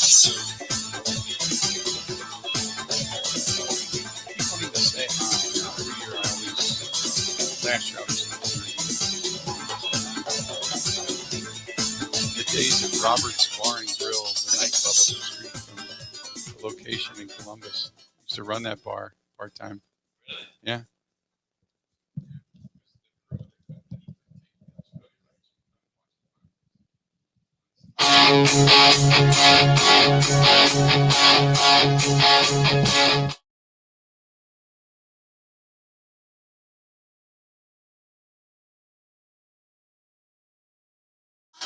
Glad to have you. We are broadcasting live at Road America, where last night we had a fat guy and an ARC come by and start picking up animals, and today it's picture-perfect weather as the rain just came down in buckets last night.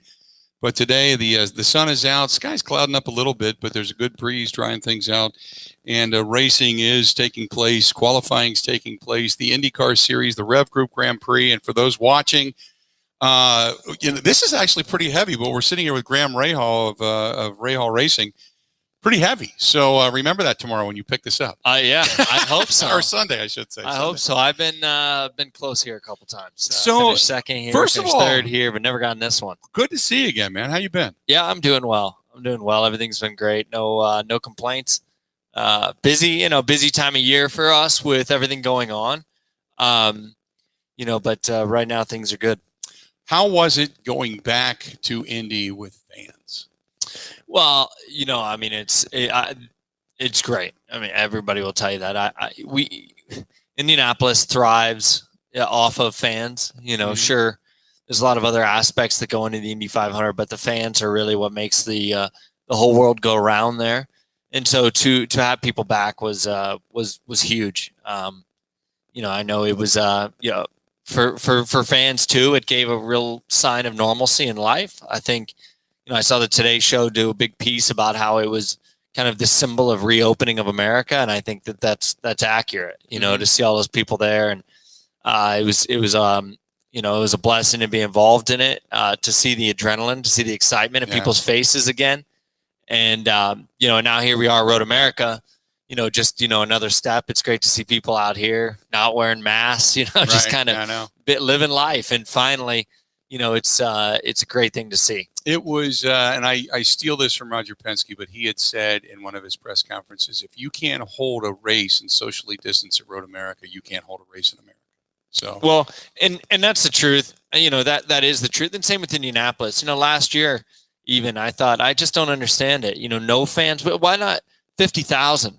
Right. I mean, Indianapolis seats 275,000 people. If you can't seat 50,000, yeah, I don't understand it. But obviously, there's a lot more politically and everything else to those things than what I can, be involved in. So, for me, I just sit there, and I'm, like I said, I'm just glad now that we're where we're at. That we do have fans coming back to these races. The adrenaline that we feel as drivers, it really is based upon that. Mm-hmm.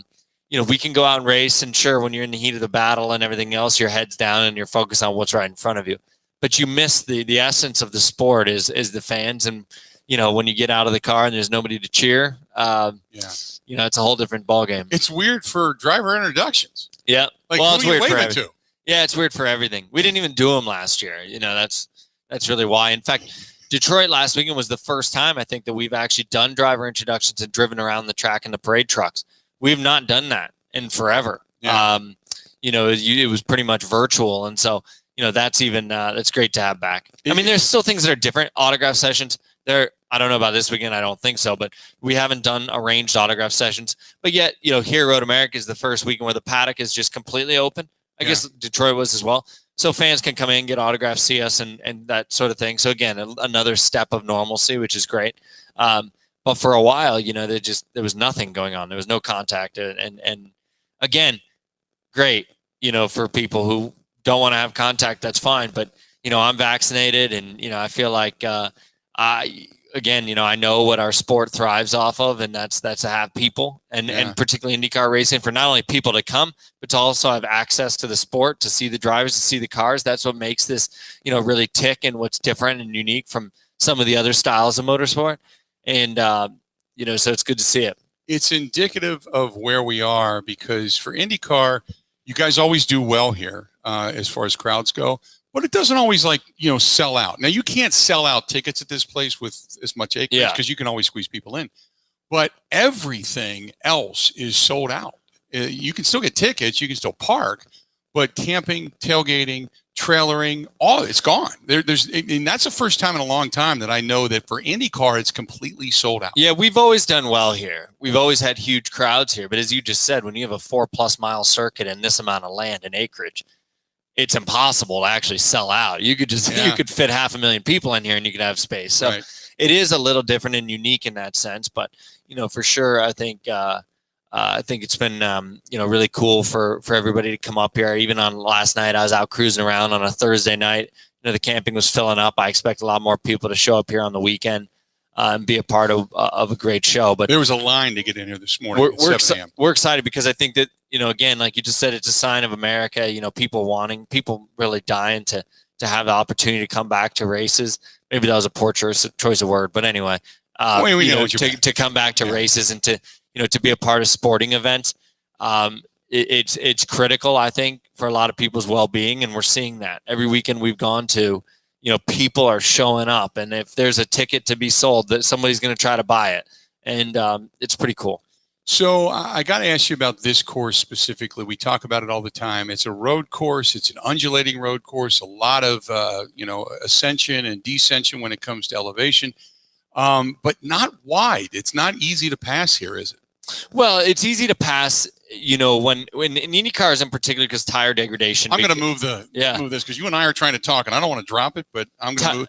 Tire degradation is huge here, and so at that point it becomes easier because the straightaways are so long. The other thing is, from a strategy standpoint, the push to pass stuff. if you can get somebody to use all their push to pass and you have a good amount of life left, they're in trouble because it's 15 mile an hour difference, here. So, but it is not wide. It's an old fashioned road course. I mean, it is not a wide track by any means. And I was showing my wife last night, we were going into turn one, and I said, look, this is what's so hard is you're trying to use every inch of road, but there is no runoff. It's not like, you drop a wheel to the left, you're going around, it's grass. And so that's different from a lot of the modern style of racetracks where there's, a little bit more margin and stuff. This is an old fashioned place. Do you like this place? Is this it? Do I like this place? I love this place. I love this place. Everybody loves this place. This is what racing should be. And this is what racing in my dad's era and even before that was. It has changed. It continues to change. A lot of the racetracks that we go to now are fancier and fancier. That doesn't mean it's better. Right. This is old school American, road course automobile racing, and it's how it should be. Going back to Indy real quick. I know obviously you didn't get a win there, but I talked to Helio Castroneves the week before, and to see a guy that says, I'm going to be semi-retired, I'm only going to run so many races, but has had the success there to win it for a fourth. Do you feel good for a circumstance like that? Well, I mean, you always want to win it. Yeah, I mean, I thought we were in a great spot too. We lost a wheel and ended up crashing on lap 120 or 119. But we were in a great spot to win that race. And so I was certainly disappointed. Yeah. I was disappointed to not get the chance to really do it. Having said that, I get the game and Elio, he's been a friend. I drove with him in the Team Penske sports car, and he's a great man. Mm-hmm. And so for him, yes. And he's been one of the best. He is one of the best to ever compete there. Not only because of his wins, but I think he's finished second 3 times too, so when you look at his record across the board, it isn't much better than that. The sport of racing, like you had mentioned, kind of coming back to the sense that it's selling out everywhere it goes, but because that was one of the first big events that really opened up with over 100,000 people, because we've seen arenas open up to 20%, 50%, 100%. But do you think that put all of this back on the map? I mean, this is where the popularity exploded here in the last couple of months because. Well, I think it helped. I think it helped for sure. Like if you look at the TV ratings, even in Detroit, and Detroit was a mess because they had the Olympic trials on. So they kind of bumped IndyCar to CNBC for a while, didn't tell anybody. Mm-hmm. So people watching were going, where the hell is the IndyCar race supposed to be on right now? Instead I'm watching whatever. Still, the TV rating had 1.4 million viewers, which was up 26 or something % over last year. That's a great sign. Yeah, that's a great sign. The Indy 500 TV rating, first time since 1995 that the Indy 500 outscored the Daytona 500. Mm-hmm. That's a good sign. Things are trending in the right direction. And yes, I do think the purity of the racing helps too. People watch it. And Indy was a great race. Detroit was exciting races. We had doubleheader there. This week going to be exciting. So the purity of it attracts people back to the sport again. But again, people, I think the 500 really did put it back on the map. People looked at that event to see how is this going to work out. And I think there's no doubt going forward, that's going to help the sport. It's going to help that race continue. And hopefully definitely get IndyCar racing, right up and start competing more head to head with NASCAR. And by the way, we're talking with Graham Rahal of Rahal Letterman Racing. How has COVID affected sponsorships? Because it's all about money, too. Yeah, in our case, we've been pretty fortunate that it hasn't hurt us too bad. We've been in a pretty good spot. All the companies that we're associated with are all on long-term agreements and have done exceptionally well during this period of time. And I'll say, this weekend I'm for second time for me. I'm sponsored by Hy-Vee, which obviously here in Wisconsin, people know the brand.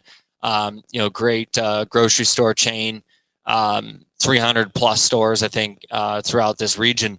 And Hy-Vee was actually a new partner for us last year at Iowa. And they came on and we actually, we finished on the podium and they loved it, loved what they saw. And it's a great way for them to connect to their consumers, because if you go to a Hy-Vee right now, you could go to the the meat section. You can buy a race weekend grill pack. You'll see the Hy-Vee IndyCar all over the place. They've done a great job. You can get IndyCar cake and all this other stuff. They're doing a great job, really relating exceptionally well to their consumer base. And so it's actually been okay for us. And I do think, too, what we just talked about with, IndyCar racing and racing in general kind of reopening America, it's a great place for them to put their brands. People want exposure. People need exposure. Yeah. And this has been a great platform for them to do so. Well, best of luck to you, man. You sound fired up. Like this is, like you said, an old school track. And if you can't love it here, you can't love it anywhere. Yeah, you can't. You can. And if you haven't been here and you're listening, you're anywhere near Wisconsin or Road America, you better come. Yeah. I mean, this is a place that everybody in this region should be super proud of. And it looks like, knock on wood, the weather's supposed to be pretty good. I hope. There's a small chance on Sunday, but I think we'll be okay. That'll be good. Great to see you, man. Thank Good to see you. There you go. That's Graham Rahal. We're going to go ahead and take a quick break. Stay tuned. More of the Bill Michaels Show. Harry Sidney, former Packer and former 49er. Next. Covering Wisconsin sports like a blanket. This is the Bill Michaels Show on the Wisconsin Sports Zone Radio Network. It's finally summer, Gina Della from Pella. You know what that means. For sure, Mark Chimura. Can you believe it? In just a few months, chilly winds will be sneaking through leaky windows and doors. But Gina, it's summer. Time for cookouts, golfing, and heading to the beach. Exactly my point, Chewy. Sure, you and your friends are getting outside, enjoying warm sunshine and fresh air. But if you want to host game day Packers parties in comfort this fall, you've got to call Pella Windows and Doors of Wisconsin now. Gina, I already have energy-efficient Pella windows, but you seem to be on a roll, so... Depending on the style and materials you choose, you could upgrade your home with Pella windows in as little as 8 weeks. Bring it home, Gina. And right now, you can choose 40% off installation or 6-year no-interest financing. That's into 2027. You're not kidding. Just order by June 30th. Set your free consultation now at PellaWI.com/radio or 855-PellaWI. Certain restrictions apply. See showroom for details.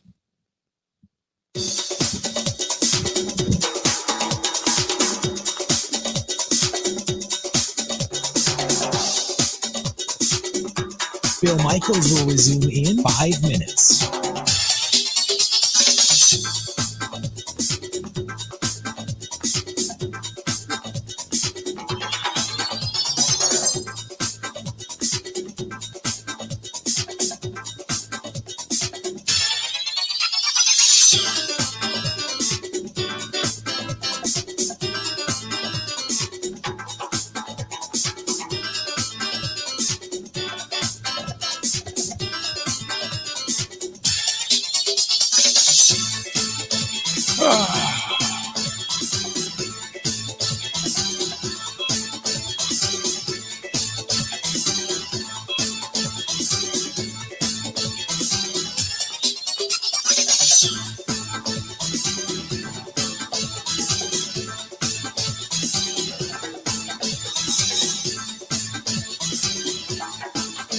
Bill Michaels will resume in 4 minutes.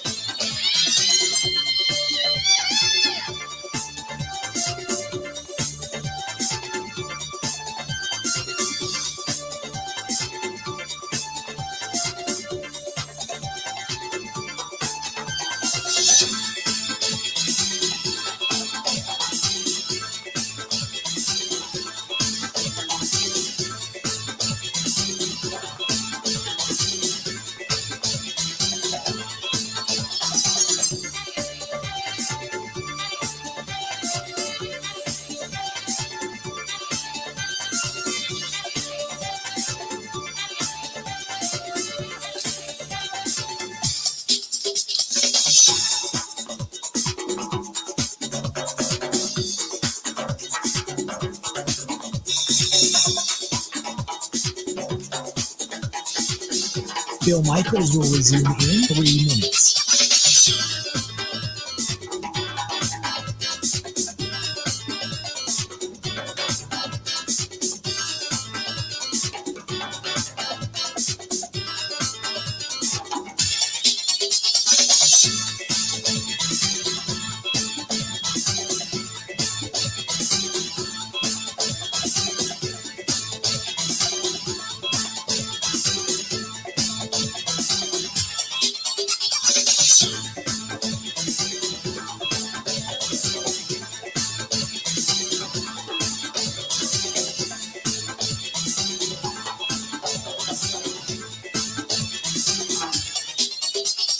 Bill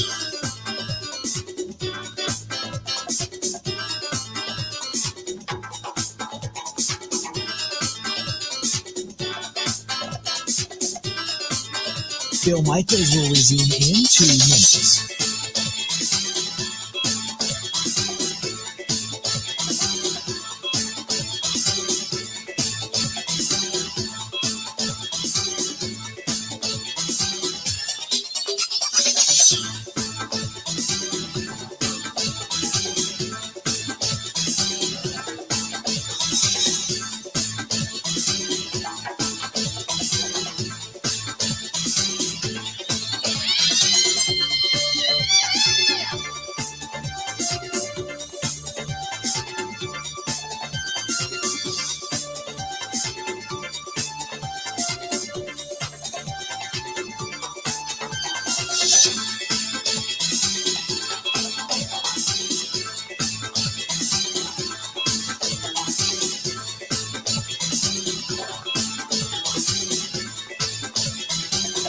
Bill Michaels will resume in 1 minute.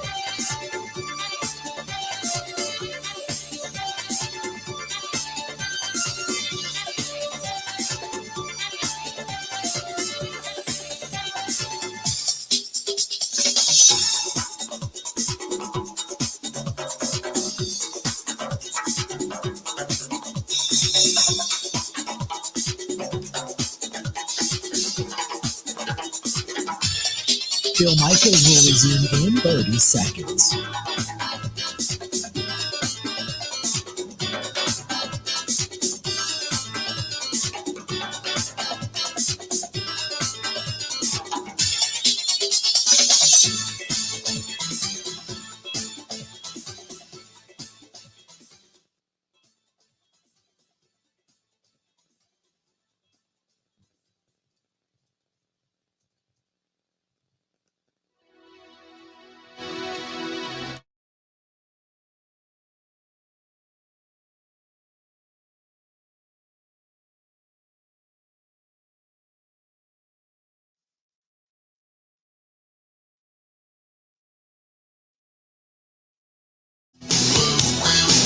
Welcome back. Glad to have you.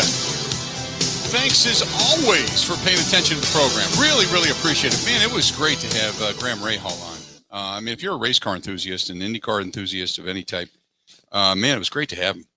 Really, really good. You talk about an energetic guy, a guy that loves this place. We got off the air. I don't know if you were watching or not, because some of you following on the Bud Light live stream get a chance to pay attention to it. But man, he was enthusiastic. He was just like, I love this place. This place is blanking great. Just on and on and on. So just really loves Road America. Yesterday, Harry Sidney sat down with me, former Packer, former 49er. He's got creds. He's got 3 championships under his belt. He talks about many different aspects of this thing with Aaron Rodgers. I want you to listen to this and listen to some of the things he has to say in regards to not only about Aaron Rodgers and his situation, but how then, as a former player or a player in that locker room, how you would then be perceiving things and looking at things and thinking about things. Take a listen. Harry Sidney, former Packer, former 49er, joining me yesterday on the program. So how you been? You doing good? I'm doing well. Yeah? I'm doing well. It's crazy year, all those things, but we've been blessed. And what I do with my program, my Brother's Keeper that I run, and my wife, we work together. Life is good. Kids are 8 kids. I tell them once they turn 18, 8 kids, they graduate. Nobody's in jail. I'm doing good. Yeah, you're no longer in the minor leagues. No. You're off the payroll. Oh yeah, and I'm enjoying life. Yeah. Good for you. Yeah, you have to. Yeah, good for you. A beautiful day like this, a great cause like this. And that's the thing, because from being a guy that runs a nonprofit, I know how hard it is. Yeah. And to see everybody coming up in and getting involved for not just one cause, but the cause of helping everybody. Right. But this is also, and it was, I guess, best stated last night, without having it last year, this year's kind of a reunion. Everything feels better. Yeah. It's like all of a sudden, I've come to this a lot of different times, I get on the course and then all of a sudden you go, oh, I remember this hole. Yeah. And it's like a fun feeling. And the cool part is everybody seems to be having the same feeling. So, obviously there's a lot of talk with what's going on in the NFL, the things that are progressing, and you and I are sitting here talking before we go on the air, and you said, "How you going?" And I said, "Well, just keeping up with the Aaron Rodgers story." Isn't this, I guess, for lack of a better term, amazing? The way things have gotten so sideways. Everything all of a sudden became personal. Right. And the only reason I say that because you have Mark Murphy having a word talking about complicated and everything Rodgers has been since this offseason has been complicated, because complication comes when people keep trying to figure out what the hell is going on. Right. And nobody can get to an ending. Right. And there's so many different angles. And that this is not a contract negotiation. This is not any of that. This is something where it's become so personal and so entrenched. And, I was sitting there talking last night to a couple of the guys, and it seemed to be like, okay, I always ask, what is the outcome? What is the end game? What's the end game? Yeah. And is the end game strictly to get out of Green Bay, or is there a way to come down off of the mountain, save face, and become at least harmonious inside that locker room? Well, here's the thing. I think that this still can be saved, but it's going to have to be happening soon. Right. Because before long, when the train starts moving, you're in training camp, you start building, and you get guys a certain place, then all of a sudden, if he comes in, do you disrupt everything? Mm-hmm. The growth, the relationship between players. And so I think it's one of those things that you would love to see, especially in the world that we live in now, where there's a lot of miscommunications. Right. It'd be nice to see them sit together, communicating, and if it's Green Bay that needs to say we relax, we could have done different ways, or if it's Rodgers to say we could have done different ways. There's different ways as this could be handled, and it'd be nice to say, let's kiss and make up and cut the crap, because there's nowhere better for Rodgers to play. Talking with Harry Sidney here at the Rice Lake Celebrity Golf Outing, and when it gets personal like this, everybody has a feeling. But the one person that has not spoken in any particular depth is Rodgers. He's given us kind of quips and beautiful mysteries and character and philosophy and such. But don't you at some point, whether it's through your people or yourself, through all of this kind of mess, have to say, this is what I want? Well, yeah, and that's the frustrating thing. And it's because, he talks about culture and things, and obviously there's a lack of communication. There's been a breakdown, and we've heard where different guys have gone out there to have conversations with them, guys that are in power to have those conversations, and nothing's resolved. Right. There's something there's some line that's been drawn in the sand that nobody wants to cover. And it's hard for us as ex-players, ex-coaches, or just fans to go, what's the end game? Like you said earlier, what are you trying to accomplish? Right. That hasn't been accomplished now, because it's forcing the Packers to say, now let's look at this. Rodgers, how many more years we have him? And if we keep him, what do we do with Jordan Love? All of a sudden, like you did say, there was a monkey wrench that was thrown into things. Yeah. Because of Rodgers being the MVP of the league, and every player wants to have that time when they have the moment in the sun. Yeah. Where everything falls and sets Right. on them. And if you are a guy that enjoys that, he's where he wants to be. Now the question is, what's your next step? Yeah. Here's the question I want to ask you. As a player in that locker room, somebody that would be watching this go on, your team has been fortified. You're close. Yeah. You just need the engineer of the train. As a player, how difficult is it to stay out of somebody else's business, but also to say, dude, I want a ring. We're right here, and we're not getting a ring if you don't come through that door. And that's the thing about it. Because in the last 2 years, in my opinion, my opinion is based on USFL, NFL, coaching in NFL, won 3 Super Bowl rings, 2 as a player, 1 as a coach, and have watched it play with the Joe Montanas, the Brett Favres. And I'm throwing those names out there, not just because that's where my credibility comes from. Right. But they're also some of the greatest players that ever played the game. I played with Charles Haley, Ronnie Lott, Jerry Rice, these great people. And what they realize, when guys get to a certain point, they realize greatness isn't about them. Greatness is about making everybody else great, and then you become great. Right. And I think Rodgers is at a point where he's just great. Uh-huh. He needs to understand. And for guys in the locker room, you don't want to get in their business. You handle your contract because I'm not going to tell you what to do in your house. That's up to you. But the fact is now you're costing me money. Yeah. As much as I'm trying to keep it a business, you're affecting the Green Bay Packers, but also you're affecting my bottom line. I mean, think about Devontae Adams. You know, he's thinking about he's in a contract year. Yeah. Does this holding out with Rodgers? Does he want to come out there and put his contract year into a young quarterback that now it changed philosophy? He's going to want Rodgers to come in. Yeah. On the personal side, what's best for him is the Rodgers gets in here. Yeah. What's best for everybody, and especially on the fact of in the last 2 years, the Packers weren't as close as many people thought they were. Because you had Tampa, you had to deal. But now, this year, you got a better offense. Not a better, because your offensive line has been incredible. The coach is incredible. Offensive line is intact. You got a tight end core that is incredible. You have inside, outside Aaron Jones, big guy running back. We'll see how he comes. But you got an inside. You got tight ends, and now you got a slot receiver offensively. Mm-hmm. You got, if you've been saying, this is what I wanted, you didn't get, well, now I got it. Right. I don't understand. I don't, and I know it's business and all that. It's supposed to be business, but it's not. And I guess that's why I don't understand, because something happened on the emotional side that got in the way of business. Yeah, that's the thing that I don't think anybody completely there's a piece that's missing here. Yeah. And I don't know if it's where the piece is. I've heard this and that, but it's just something happened, because anytime you say change of culture, you're not saying change of decision. Yeah. You know, culture's a lasting thing that's happened for quite a while. It's just not a Right. one issue thing. Right. And when Rodgers says there's a culture change, then you're dealing with, okay, what exact culture are you talking about? Because there's a lot of different cultures. And the only way to change your culture, I guess, is that you can't just say, okay, we'll do it. You have to show it. It takes time. But you got to know what it is. What exactly? But you have to trust enough to come in and say, okay, if you're going to, I'll keep my word, you keep yours, I guess. Yeah, and that's the thing that frustrates me, because to me, that's business decision.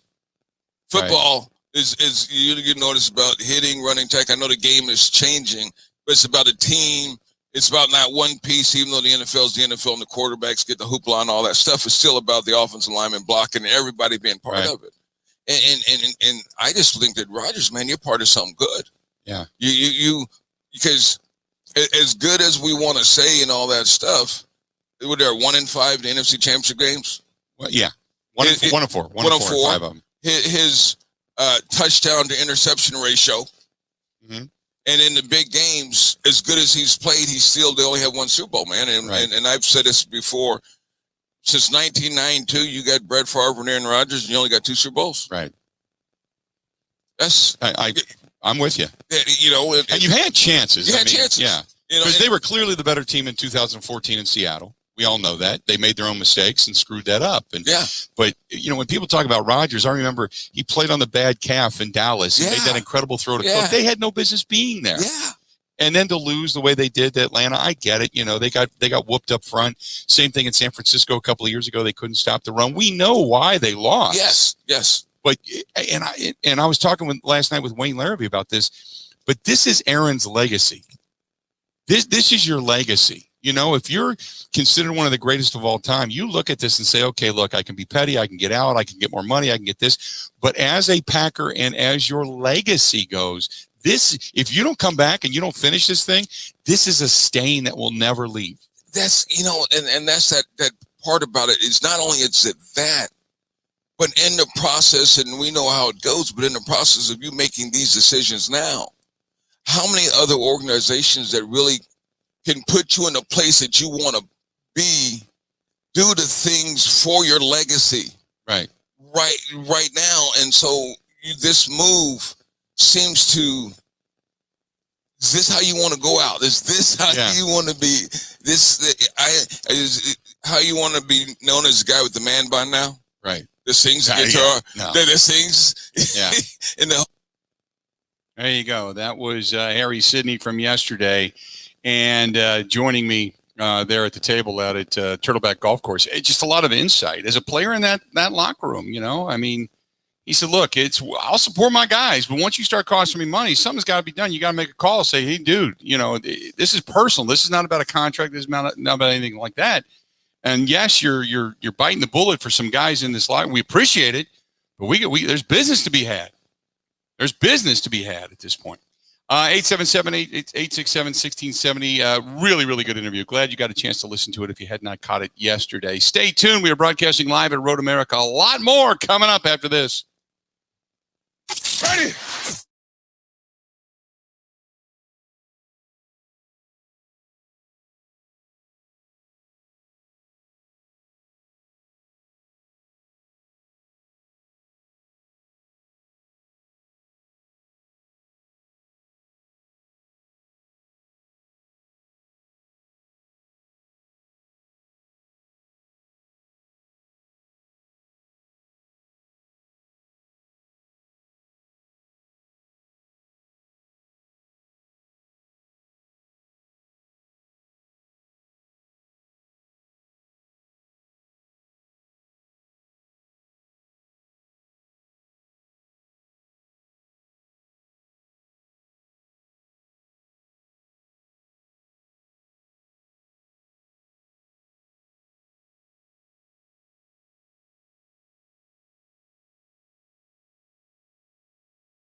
Welcome back, and broadcasting live at Road America today in Elkhart Lake, Wisconsin. We were up in Rice Lake yesterday and the day prior, and today we're at Elkhart Lake to round out our weekend. And Mark hit me up on the Bud Light live stream, and he said, hey, Bill, chug challenge today. No, I am not anywhere near a beverage. So unless you are here at Road America listening to the program and you want to bring one over to Victory Lane, I don't have one today, unfortunately. So the chug challenge tradition will be broken today, not on purpose, but more so because of circumstance. And I even got a glass. I got a glass. That's terrible. That's terrible. Yeah, I agree. I got a glass yesterday from Turtleback. The GM up there, she had given me a glass. She said, here, I know you do the chug challenge every Friday. Here you go. So I'm going to have to hold that off till next week. So unless you're here at Road America and you have the ability to drop a Bud Light off to me, I don't have the ability to do that today, unfortunately.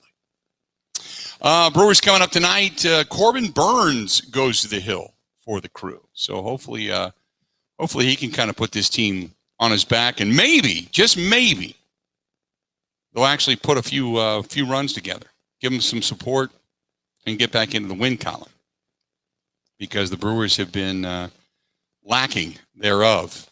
Corbin Burns coming off a 4-inning outing against the Pirates, in which he was charged with 4 runs, 3 of them earned. But it was marking his first outing all season in which he didn't complete at least 5 innings. So Corbin Burns looking to bounce back tonight as well out in Colorado. What you see going on in front of me, if you are looking at the Bud Light live stream, or if you're listening, I can tell you about it. But this is an IndyCar driver media session. It is different this year. And because of COVID, they've done it differently. They are not putting drivers on podiums behind tables with microphones for all of us to come into a room and interview them. They are putting the drivers in victory lane, and you just walk right up to them and talk to them. They're getting back to being personal again, and face-to-face again, and microphones in their face again, and reporters with them again, and the way it used to be. So it's terrific. It is another step, I guess the best way to put it, for at least us in the media, for our return to normalcy. As you can see, people milling about. There was probably another 100 people out there about 20 minutes ago. As this media session winds down, it only goes until 1 o'clock. And then the drivers head back to their cars, back to their pits, I should say. But this is a huge step in the return to normalcy when it comes to kind of getting our lives back. But you got the Indy cars that are getting ready to begin their practice sessions as many of the teams start to head out to the pit boxes. We got another hour yet to go. We got some more Bucks basketball to talk about. I am Bucks. Bucks, 70% of people say Bucks win, and we're off to the final. Stay tuned. More of the Bill Michaels Show live at Road America. Beautiful Elkhart Lake, Wisconsin. We'll be back right after this.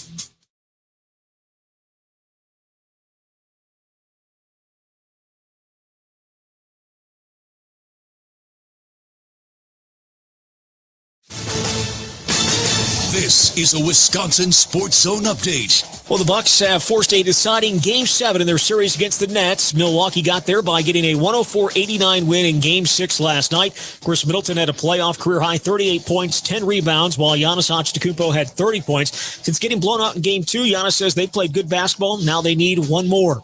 Since Game 3 until Game 6, we played 4 great games, and we just got to keep trusting one another, keep trusting our habits, keep making it tough for them. Unfortunately, Game 5 didn't go our way, but it was a good game. We pushed them to the limits. Milwaukee just 1-3 in their last 4 Game 7s, with the lone win coming in the Eastern Conference semis in 2001. Tip tomorrow night in Brooklyn, slated for 7:30. Turn to the Brewers. They've lost 4 straight games. That's after a 7-3 loss in Colorado last night. Brandon Woodruff gave up 5 runs in the first inning, including a grand slam. They will be back out on the field tonight, looking to get back on track out there in Colorado. Want to save even more at Fleet Farm? Well, now you can with Fleet Rewards. It's free to sign up, and there's no credit card required. Using Fleet Rewards is easy. Earn points every time you shop. Plus, get exclusive member offers, birthday and anniversary perks, free tire rotations, and more. Download the Fleet Farm app or create an account at fleetfarm.com/rewards to start earning points today. Fleet Farm, proudly serving the Midwest since 1955. Well, the Packers finished up their offseason program this week. Now it's on to training camp late next month. Coach Matt LaFleur said yesterday that they would handle training camp the same way, whether Aaron Rodgers reports or not. Things get going July 27th, and Big Ten Media Days are back after being canceled last year due to the pandemic. Conference announced today that they would be held July 22nd and 23rd at Lucas Oil Stadium in Indianapolis. With this Wisconsin Sports Zone Network update, I'm Zach Heil.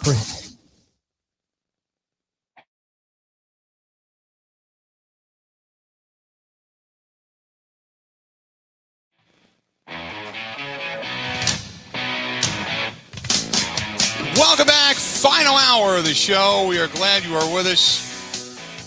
Bill Michaels Show, broadcasting live, Road America, Elkhart Lake, Wisconsin, and it's terrific to be here. It's terrific to be a part of all of this again. I'm glad we are back. I'm going to say that I think at every event we do. Just glad we're back and glad we're doing it all over again. Hawks and 76ers tonight. The winner would face then the winner between the Bucks and the Nets, obviously. And we have watched now Joel Embiid, I know he's nursing that meniscus, but we have watched the 76ers falter down the stretch here, and in the same fashion the Bucks did, kind of pee away a huge lead as well. Could the Hawks pull it off tonight, and it be the Hawks and the Bucks? I don't know. If you're the NBA, who you rooting for? I think you're rooting for Brooklyn and Phoenix at this point, big cities. If you're looking for the ratings bonanza, beyond that, I think if I'm the sentimental person here, and I would think that I am for the most part, I'm rooting for the Milwaukee Bucks, and then I'm I guess if the Clippers could get the win, you're bringing in the LA market. But beyond that, right now, you're just waiting to see what it's all about, 877-867-1670, 877-867-1670. Coming up tonight, you got the Jazz and the Clippers, and the Clippers lead that series 3-2. Do the Clippers close it out tonight, or do they push it to a game 7 and the Jazz get a win? The Jazz will have to get a win on the road tonight to do so. But the Phoenix Suns await whomever, and I think if they get LA, the Clippers, then at least you got two large cities that if you're looking for a ratings bonanza of some type, as the NBA goes. But I'll tell you this. I'll take a Jazz-Bucks matchup. I mean, I'll take anybody in a Bucks matchup, but I'll take a Jazz-Bucks matchup. You're not seeing the norm. The Jazz have a history of getting there with Stockton and Malone and not being able to get over the top. The Bucks, obviously, they've been scrapping and clawing and fighting to try to just get back to respectability, then to put themselves actually into a finals. And for all of the fans that say, hey, wake me up when you get there, well, nudge you, shake you a little bit. Maybe they're there, that type of thing. So I'll take that in a heartbeat. It would not be sexy if it was, say, the Bucks and the Jazz. I get it. It would not be sexy if it was Atlanta and the Jazz. But just it's new blood. It's new blood. I love it. I love that fact. You got new people. 877-867-1670, 877-867-1670. If you want to chime in on that, agree or disagree, hit us up. Scott says, hey, Bill, any thoughts on the Bears putting an offer in on the 330-plus acres at Arlington Park for a new stadium? I think it's fantastic. I really do. I heard that yesterday driving back, and I think it's fantastic. And the reason I'll say that is because the Bears' current situation, that stadium stinks. That is one of the worst venues to cover a game. Now, and the fact that the majority of seats are up top, I never understood that. You can't charge as much. Why would you put premium seating up top to where you cannot charge as much? That's a terrible, terrible venue. It just is. Turn it into their Chicago soccer-only stadium. Let them go in that direction. I'm good with that. But now, there is a history to Soldier Field. That would be very difficult to just give up. But they gave up on it when they put that cruise ship behind the Parthenon a long time ago. It would be sad, but it was what they did to it was sad to begin with. And the fact that they spent that amount of money on a reconfigure, and the Packers at the time with Bob Harlan spent a third of that on the restructure of Lambeau Field, it is night and day. It is obvious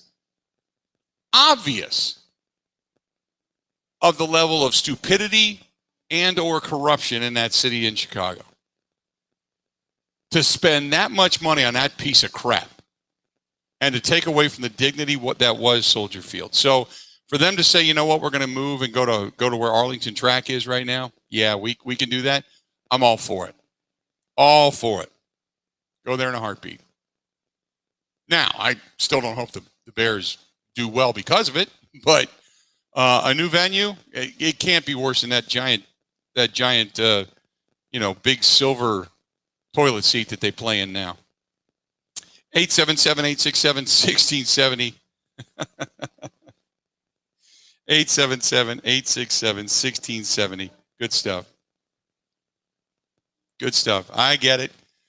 Mark says, as a Bears fan, I couldn't agree more. Never been a big fan of the renovation of Old Soldier Field. I'd rather they just left it the same and changed the turf. You know what they should have did with Soldier Field?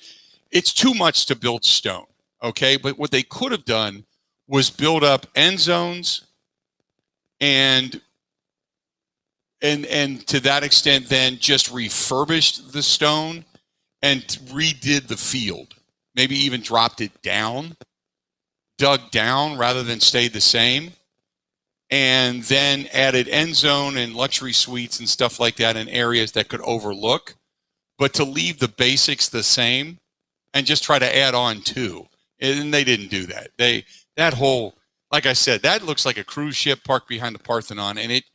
And I said this from years and years and years ago, and I make a joke about it, but it's true. A buddy of mine was a pilot for Delta and flew out of Cincinnati, flew the Cincinnati to Chicago route or Atlanta to Chicago.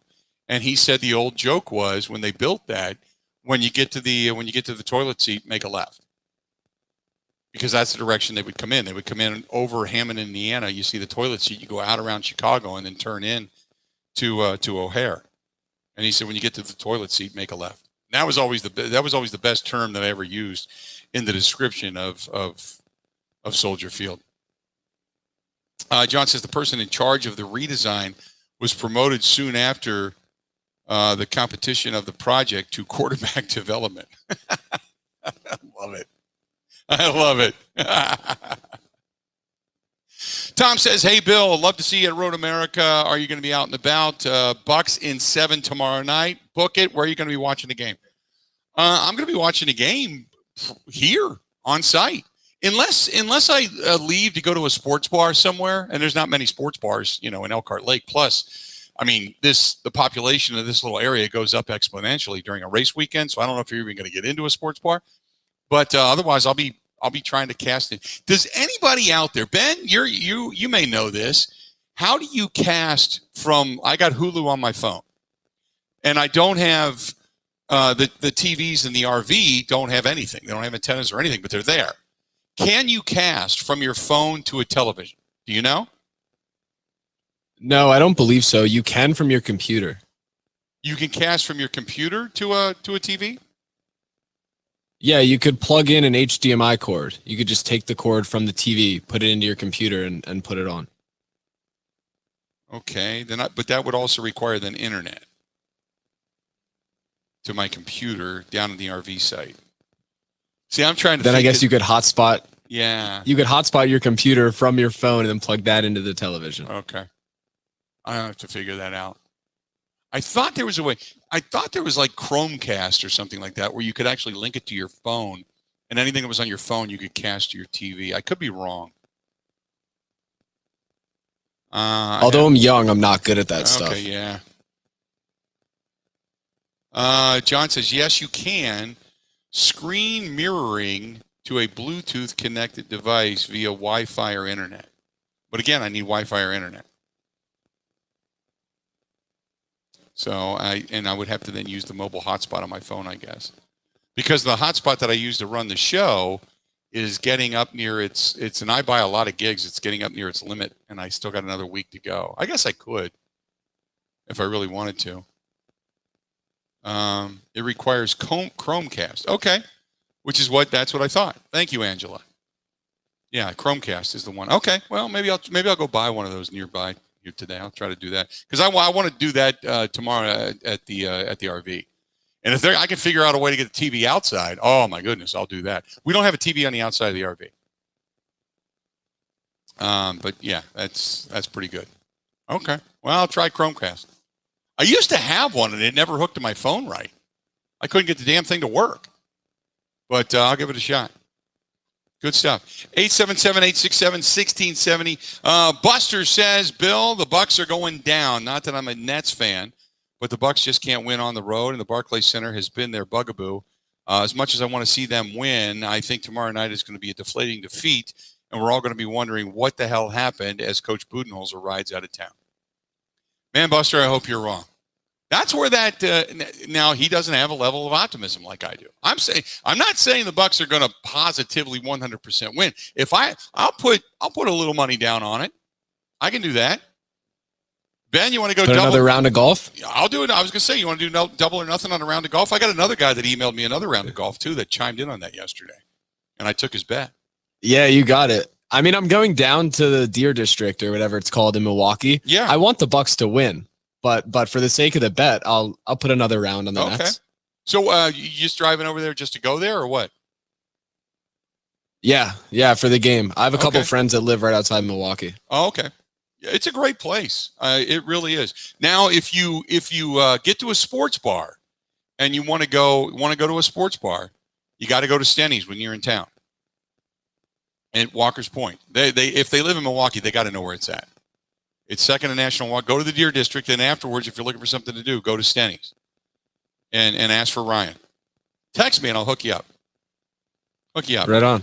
By the way, Josh says if you have Apple TV and iPhone, you can screen mirror wirelessly. I don't. You know why I don't? This is the reason I don't have an iPhone. I have an Android because Android goes to everything. iPhone and Apple, it only goes with other Apple products. I can do anything, almost anything, with an Android via my computer. I can download anything. I can plug in anything. I can do anything with an Android. Apple is Apple exclusive, and it's just a giant pain in the ass for a lot of people. And I even looked into it. And a lot of people, unless you're an Apple-aholic, and some people are, unless you're an Apple-aholic, I have never had one person tell me, yeah, I do this all over again. Many people just get used to it and you don't want to change. But for people that I know that are in the business that try to do it via both, it's you got to get a Mac, you got to get an iPhone, you got to get the iPhone plug specific, you got to get the lightning cord, and then every year they upgrade it and they change things, and it's like, no, I'm not doing all that crap. Apple is in many ways a cult. It just is. I'm not gonna get into that. This is from Mark. Mark says, "Thank God today has, for the most part, been Aaron Rodgers free. A great day of racing, viewing on the live stream, and getting ready for the weekend. This has been perfect." And by the way, he must have not heard, but no Chug Challenge today because I am not at a location that is conducive for me to run and get a beverage. Just an FYI. But everything else you said, I get. Completely understand. Stay tuned. More of the Bill Michaels Show coming up. This is the Bill Michaels Show on the Wisconsin Sports Zone Radio Network.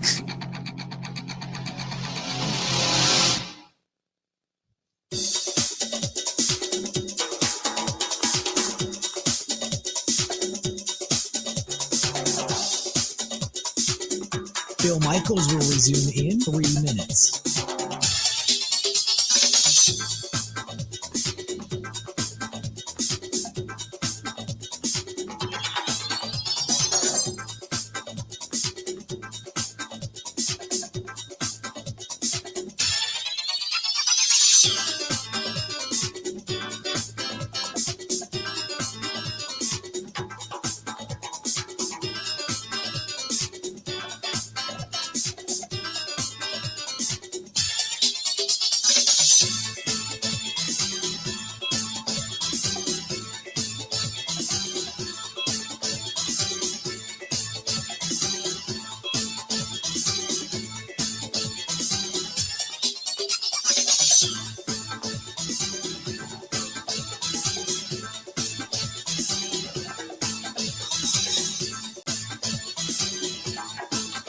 Bill Michaels will resume in 2 minutes.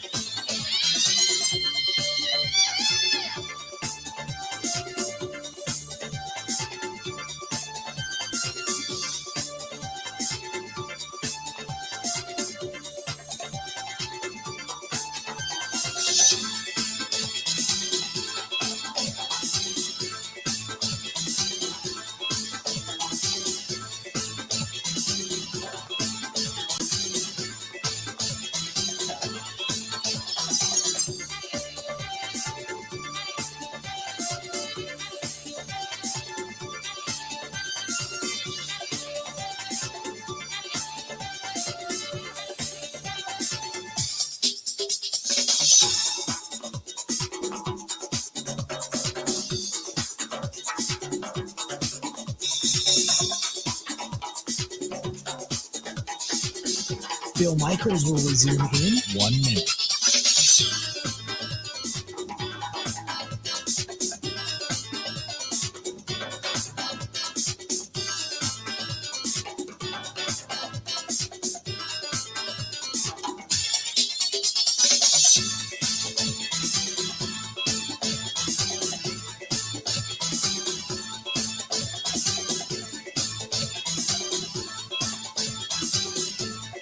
Bill Michaels will resume in 30 seconds.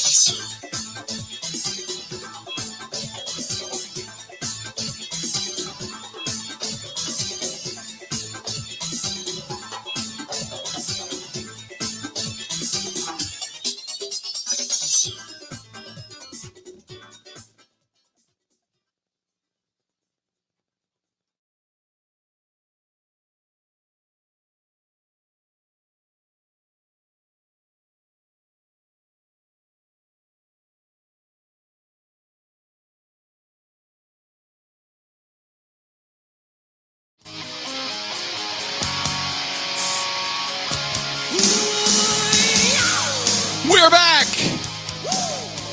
Bill Michaels Show, broadcasting live. As you can see, we're in Victory Lane, Road America. Road America is where we are today in Elkhart Lake, Wisconsin. A terrific, terrific venue. And the weather couldn't be much better. I mean, it's a little bit of a breeze, but I'll tell you this, it is warm, it's humid, which it is probably all throughout the state of Wisconsin, but man, just a beautiful day. They've got cars out on the track right now. I don't even know who's running right now, to be honest with you. They got qualifying going on. I don't even know who for. The IndyCar drivers are right out in front, and that's what, if you're watching on the Bud Light live stream, that's what you're seeing is the wrapping up of the media session. But you got Indy Pro 2000 right now, qualifying going on. So they're out there. Or no, that's the Radical Cup. That's the Radical Cup cars. They're out there right now. And then the Indy Pros go out, and then Indy Lights at 2:30. And then at 4:15 today is when the big cars, the big Indy cars get out there. So they'll be wrapping up these driver introductions, or not driver introductions, but these driver media session. And then the guys will be jumping into the fire suits, and then off they go. And we're going to be here all weekend. I got a big meet and greet tomorrow. I'm really looking forward to it. It's going to be a lot of fun. The one thing I'll say about our return to normalcy, some of you may not necessarily agree with it, but you got the drivers, man. They're putting their arms around people, taking selfies with people, taking pictures, talking to people, signing autographs. It's like things are getting closer to normal again. And it's just so good to see. It just is. It makes you feel good. It makes you feel like, okay, we did it. We survived and we got it done. So fantastic stuff. 877-867-1670, 877-867-1670. Hit us up. Bucks tomorrow night taking on the Nets. Game 7 taking place tomorrow night. And in that sense, looking at this email from Todd says the only way the Bucks win tomorrow night is if Giannis stays inside the way he did last night. Chris Middleton continues to stay hot, but somebody else has to get hot along with him. He can't be the one to carry the offensive burden. Shooting at the Barclays Center for this team has been a house of horrors and nightmare for this team. They need to be able to play a little more defense and hit their shots more consistently. I agree with that. I mean, that's an easy formula for winning, obviously. But in the real sense, You're right. I mean, for whatever reason, just you go back to even game 1 and 2, the shots just didn't fall. And it wasn't like things were overwhelmingly contested. Things just didn't fall for these guys. So what you need is the Bucks to just finally get into some level of comfort. Maybe shooting wise, they got some confidence last night. I hope it carries over, and I hope it's still there. But there is something different about the background of the Barclays Center. And I heard this earlier in the season, and I think it was from Chris Middleton, but it just was there's a different vibe, a different feel, a different scene there, a different depth perception there. And maybe it's just the fact that that's something as simple as that is what's caused the Bucks not to have the ability to really get on top and hold the lead. I mean, other than the fact that Kevin Durant just simply went off, but the fact that it just takes you a while to get used to that place. And I get it. You gotta, to win a series, you gotta win on the road, and the Bucks haven't done that. So, if you're gonna do it, you might as well do it in the last game, in which you can then seal your fate as far as moving on and advancing to an Eastern Conference Finals. But I think it's more than that. I think there's a lot of this that has to play out, and tomorrow night, big time for the Milwaukee Bucks. I think you need to see somebody else contribute, and I'm not even going to say it's going to be something as simple as saying, Forbes has to be the guy. I think you're going to have to get maybe more from PJ Tucker or more from Drew Holiday. Maybe Tucker not only plays incredible defense, but instead of giving you 3 points or 5 points or what have you, maybe he gives you 14, maybe he gives you 13, something in a boost in that area, something a little bit better. Maybe Brook Lopez gives you a couple more threes from the outside. That's another guy, maybe he gives you some more from the outside and hits a couple of big shots, spreads the defense a little bit more, if you will. But every day that goes by, that James Harden gets a tad bit healthier, and he started to find his stroke a little bit at the Fiserv Forum last night, and you don't want to let him get back on track. That's for damn sure. 877-867-1670, 877-867-1670. Give us a call. Your thought percentage when it comes to your confidence level of victory tomorrow night for the Milwaukee Bucks taking on the Nets. Like I mentioned before, Corbin Burns going to the Hill tonight for the Milwaukee Brewers, and the Brewers just not an attractive product from what they put up last night, losing that game 7-3, but also committing 4 errors along the way. They're going up against Antonio Senzatella. He's got a 3.83 ERA, 47 home innings this year, as opposed to 694 on the road. One of the differences, he's kept the ball in the park at Coors Field, only giving up 2 home runs all season. So for as many innings as he's pitched at home, he's pitched extremely well in a ballpark that is very difficult to pitch in. So we'll see if the Brewers are able to rough him up just a little bit coming up tonight. But Corbin Burns going to the Hill, coming off of one of his worst outings of the season, a 4-inning outing against the Pirates, in which he gave up 4 runs, 3 of them earned, but it was his shortest stint all year. So hopefully they can turn that around. But talking more about the Bucks, the Nets, that's coming up tomorrow night over at the Barclays Center, Game 7, the Eastern Conference Finals. Over on Twitter, this is from Packer Steve, who says, I think the Bucks are going to win tomorrow night. My percentage is only 60%, so I'm not going to bet my house on it. But I think the Bucks have a lot of confidence coming out of last night's game, and he's got in the New Jersey Nets. He still says old school. Didn't have an answer defensively for them. So if Middleton stays hot, Giannis plays the middle and doesn't get stupid with the basketball, things are going to look good. He said, incidentally, if the Bucks lose tomorrow night, do you think Coach Bud is on the first ride out of town? Do you only if you give him credit for the wins, do you then give him credit for the loss? It depends how you lose. Say you're up by 20 and Giannis goes down with an injury, then no, I don't think you can, Bud. You wouldn't do that. If they get blown out tomorrow night and look terrible doing it, and again, get back to backyard basketball in the second half of the game, and they don't pass and they don't stay within the confines of their offense, and he doesn't grab somebody by the lapels, so to speak, figuratively, and shake them and say, knock it off, what are you doing? Or basically Giannis, then yeah, he should be ridden out of town. But it all depends on how you lose and the way you go down. If you go down by not making an adjustment and not playing defense, okay. But the other night, look, Tuesday night, you can't blame him for that. Holy God.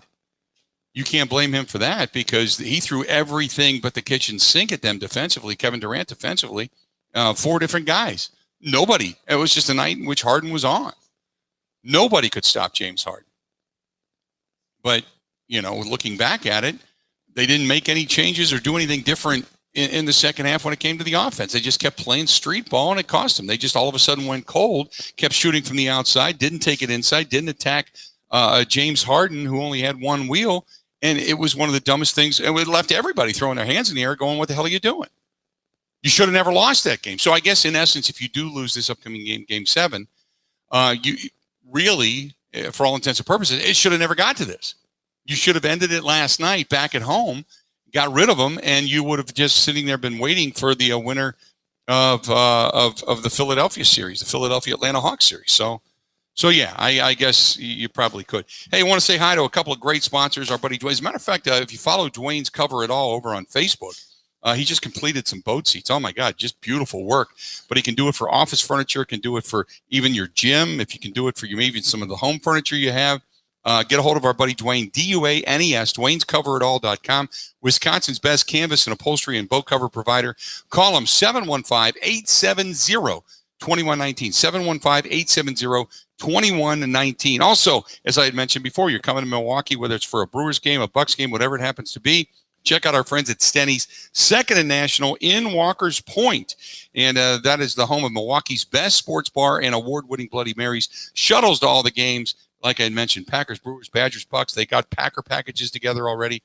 So plenty of ways to go in that sense. And last but not least, our friends at Skipper Buds. Tremendous deals on a huge selection of inventory that they just got in, plus a lot of the trade-ins that have come in. Check out our friends at skipperbuds.com. That's skipperbuds.com. And if you want to get a hold of my friend Todd, the general manager over there directly, because they're making all kinds of deals, go ahead and get a hold of him, 262-544-1200, 262-544-1200. Again, 262-544-1200. Got a lot of Bucks talk when we come back. You want to be a part of it? Give the program a call, 877-867-1670. More of the Bill Michaels Show coming up next. This is the Bill Michaels Show on the Wisconsin Sports Zone Radio Network. It's finally summer, Gina Della from Pella. You know what that means. For sure, Mark Chimura. Can you believe it? In just a few months, chilly winds will be sneaking through leaky windows and doors. But Gina, it's summer.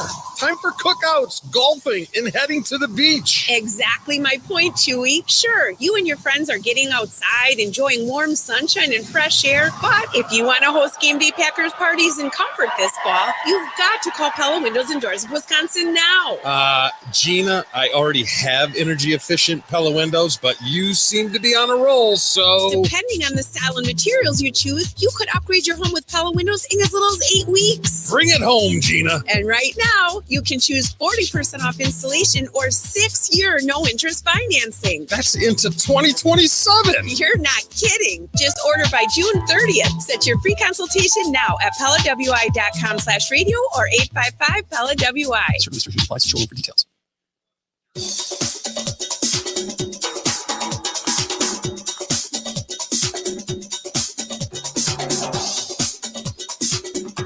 Bill Michaels will resume in 5 minutes.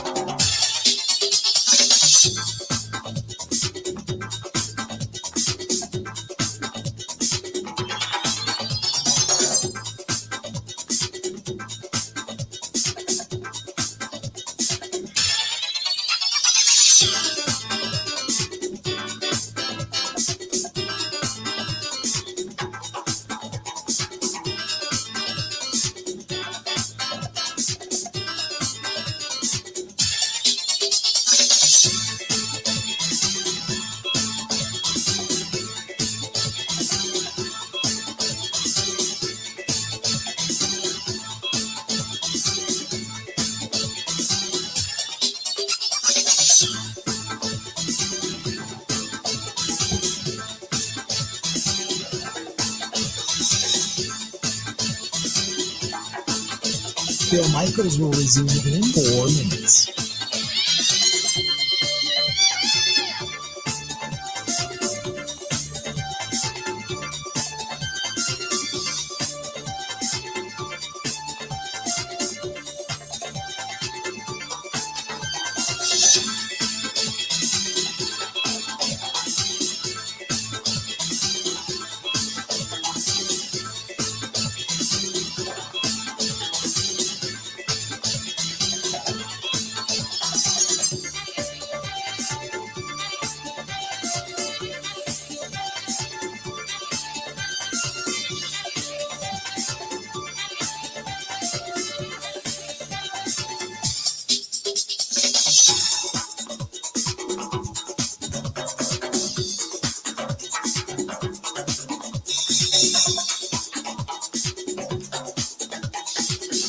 Bill Michaels will resume in 3 minutes.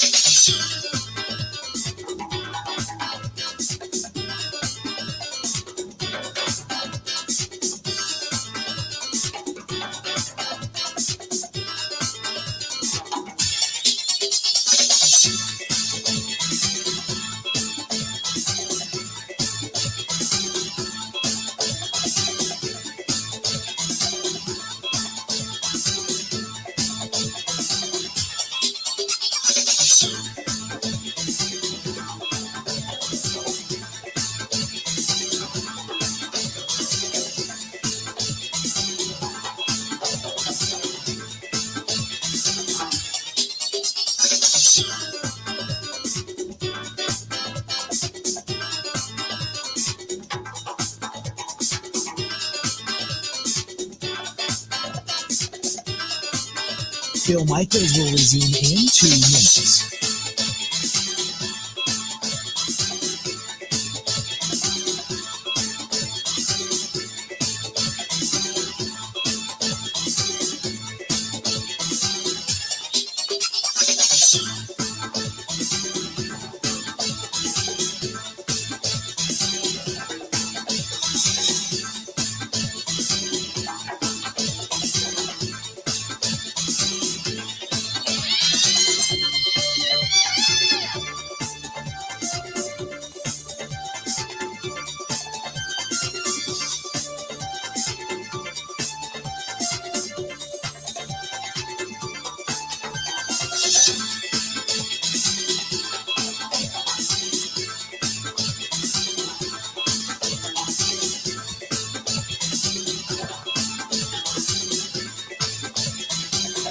Bill Michaels will resume in 1 minute.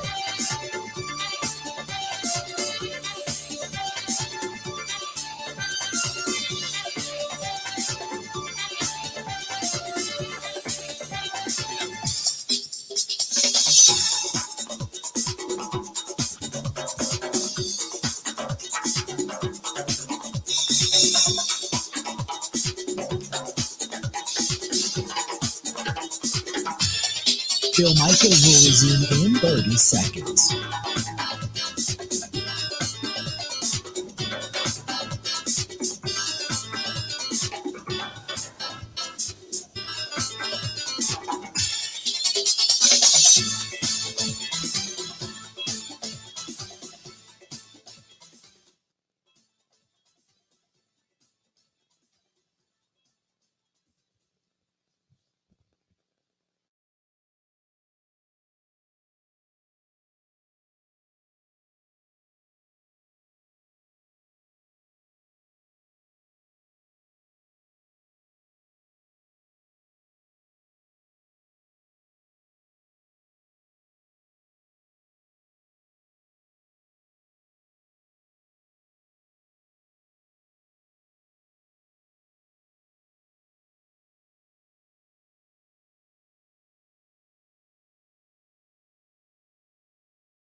when you not only look at Eric Stokes and the detail he's putting into his game, the opposite side of the football over in the quarterback position, numerous quarterbacks in camp, as a matter of fact.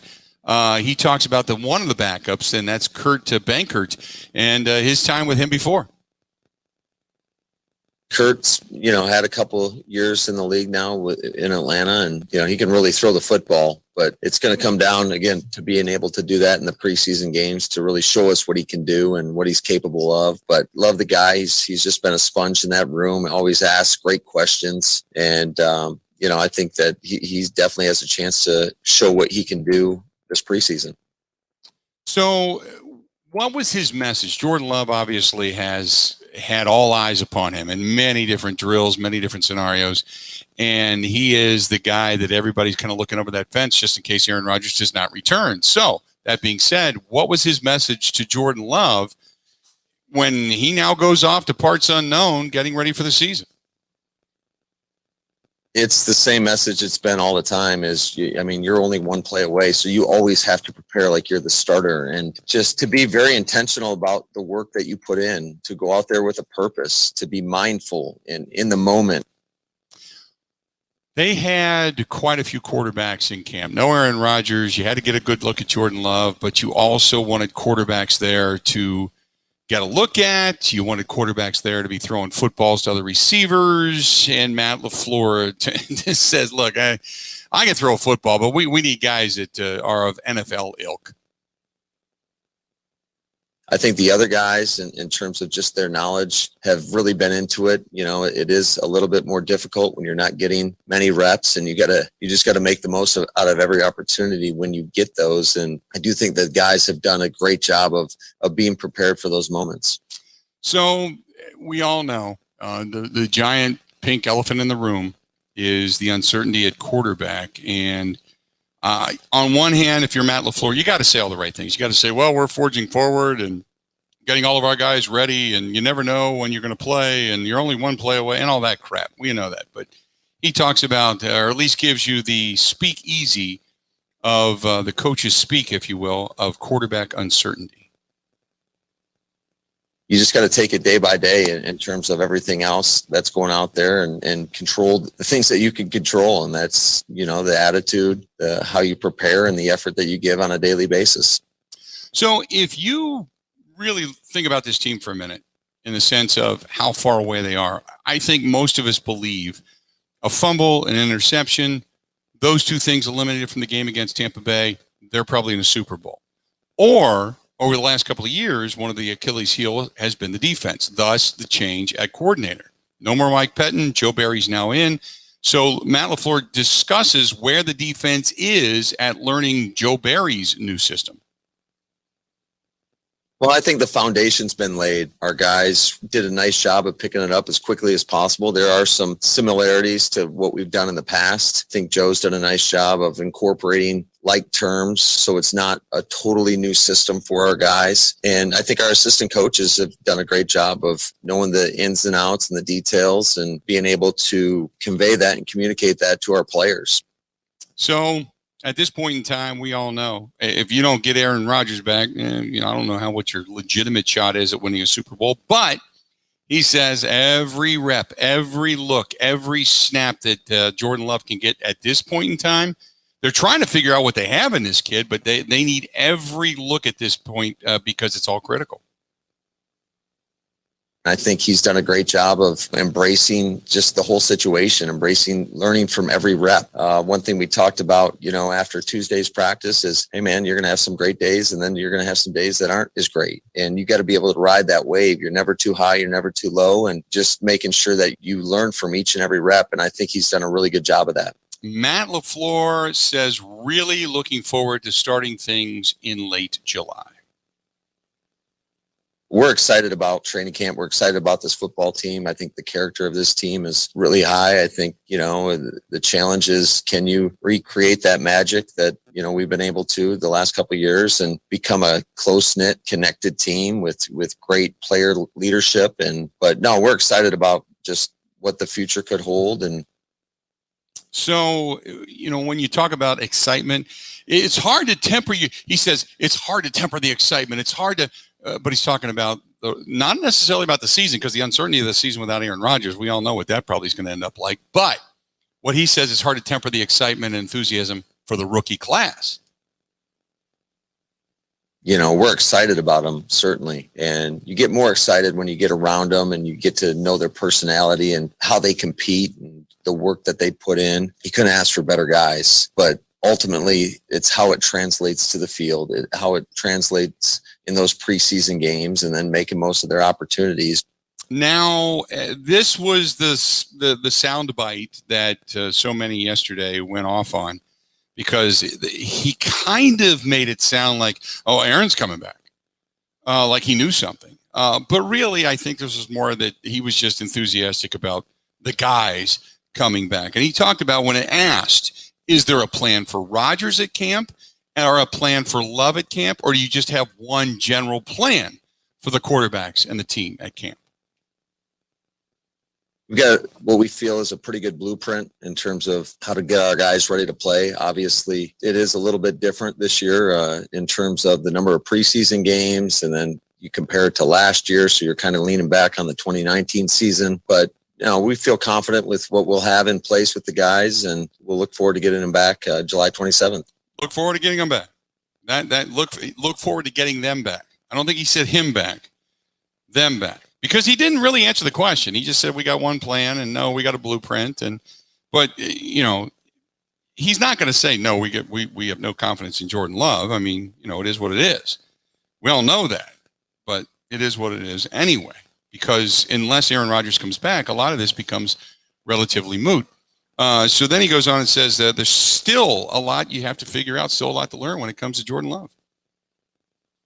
Ultimately, it's going to be just how do you take, you know, the classroom to individual to the team drills, and then get in the opportunity to go out there in the preseason and show what he can do. So then, in addition to that, there's also some speculation about how good the team's going to be if the defense isn't much better. And really, he said, look, we know the defense is good, but they need to get almost to that great level. Not great in the sense of a Bears defense, but great in the sense of maybe 2010-ish. And he says only time's going to tell as to where this defense is at this point. Really excited about where it could go, but we'll find out week one. You know, you got to go out there and earn it each and every week. And there's a long time between now and then, and a lot can happen. So, but I think that we've laid a great foundation for them to come back into training camp and really build upon what we've done this offseason. Then when we return, there is a comment that was made that could explain all of this in regards to Aaron Rodgers. That could explain all of this. If you haven't heard it, when you pair it up with what Aaron Rodgers had to say, maybe, just maybe, it makes more sense. We shall see.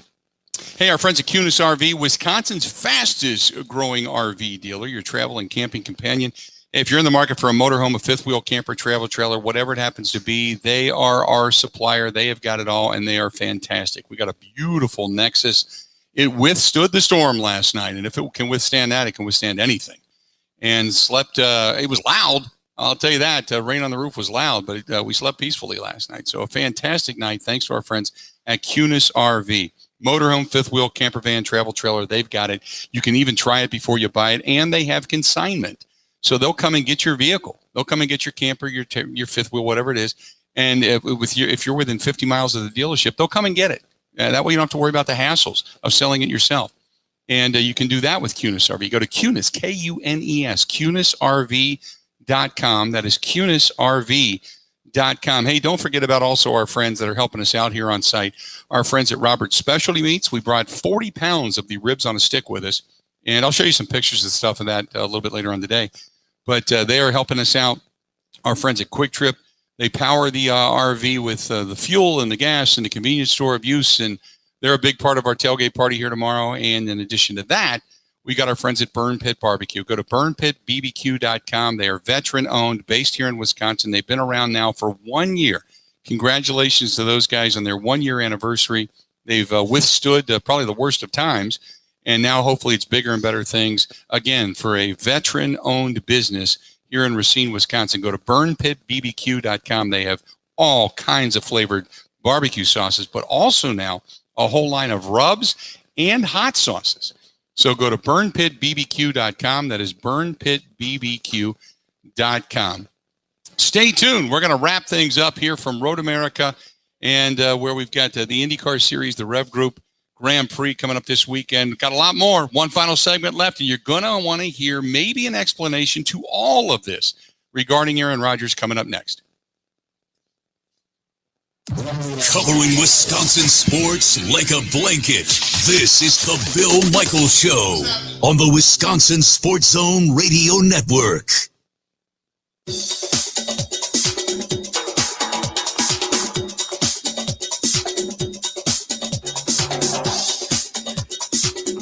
Bill Michaels will resume in 3 minutes.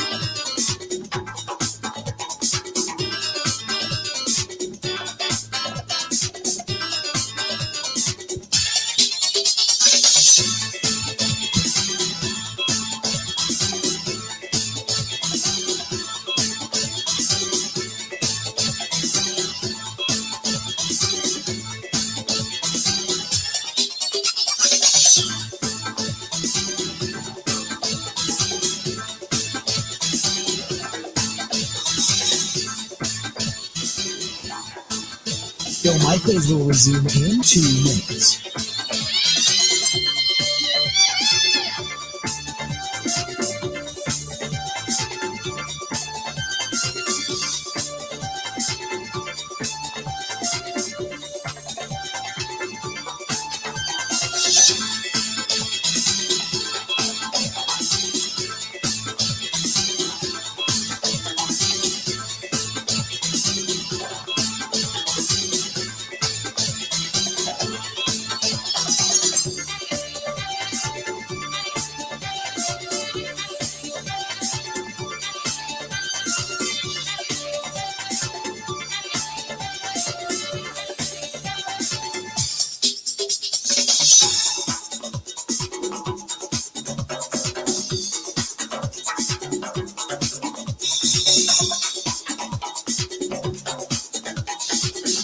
Bill Michaels will resume in 1 minute.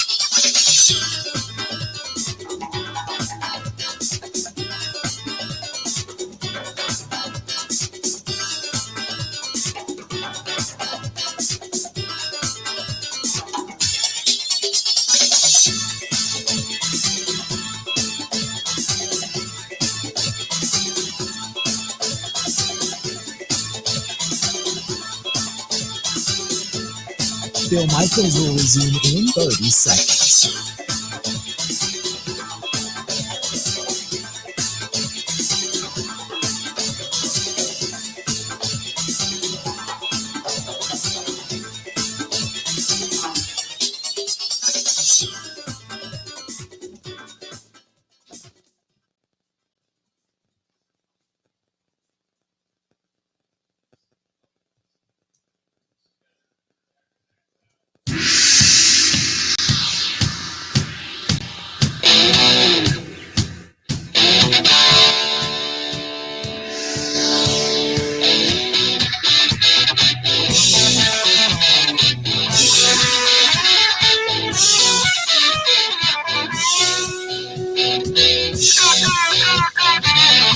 Welcome back to the program. A couple of minutes to go before we get out of here. And you got to take a listen to this. This is maybe a topic for another day. We're here today and a lot of racing talk and guests and such, and just kind of wrapping some things up from the Bucks Nets game last night. But think about this over the weekend, and we'll get back to it on Monday. So remember during the 4-person Zoom call with Tom Brady, Bryson DeChambeau, Phil Mickelson, and Aaron Rodgers was asked about his offseason, somewhat jokingly, but this is what he had to say. it's been one of those quiet off seasons you just dream about, where you can just kind of go through your process on your own quietly. And, that's all you can ask for as an older player in the league and someone who's been around for a long time and just enjoys that time to yourself, to just relax, to not be bothered, to not have any obligations or anything going on. And, I think that's what this off season's been about. It's been about really enjoying my time and spending it where I want to spend it and not feeling like I have to go anywhere, not having any responsibilities, but still being an NFL player at the same time. It's been great.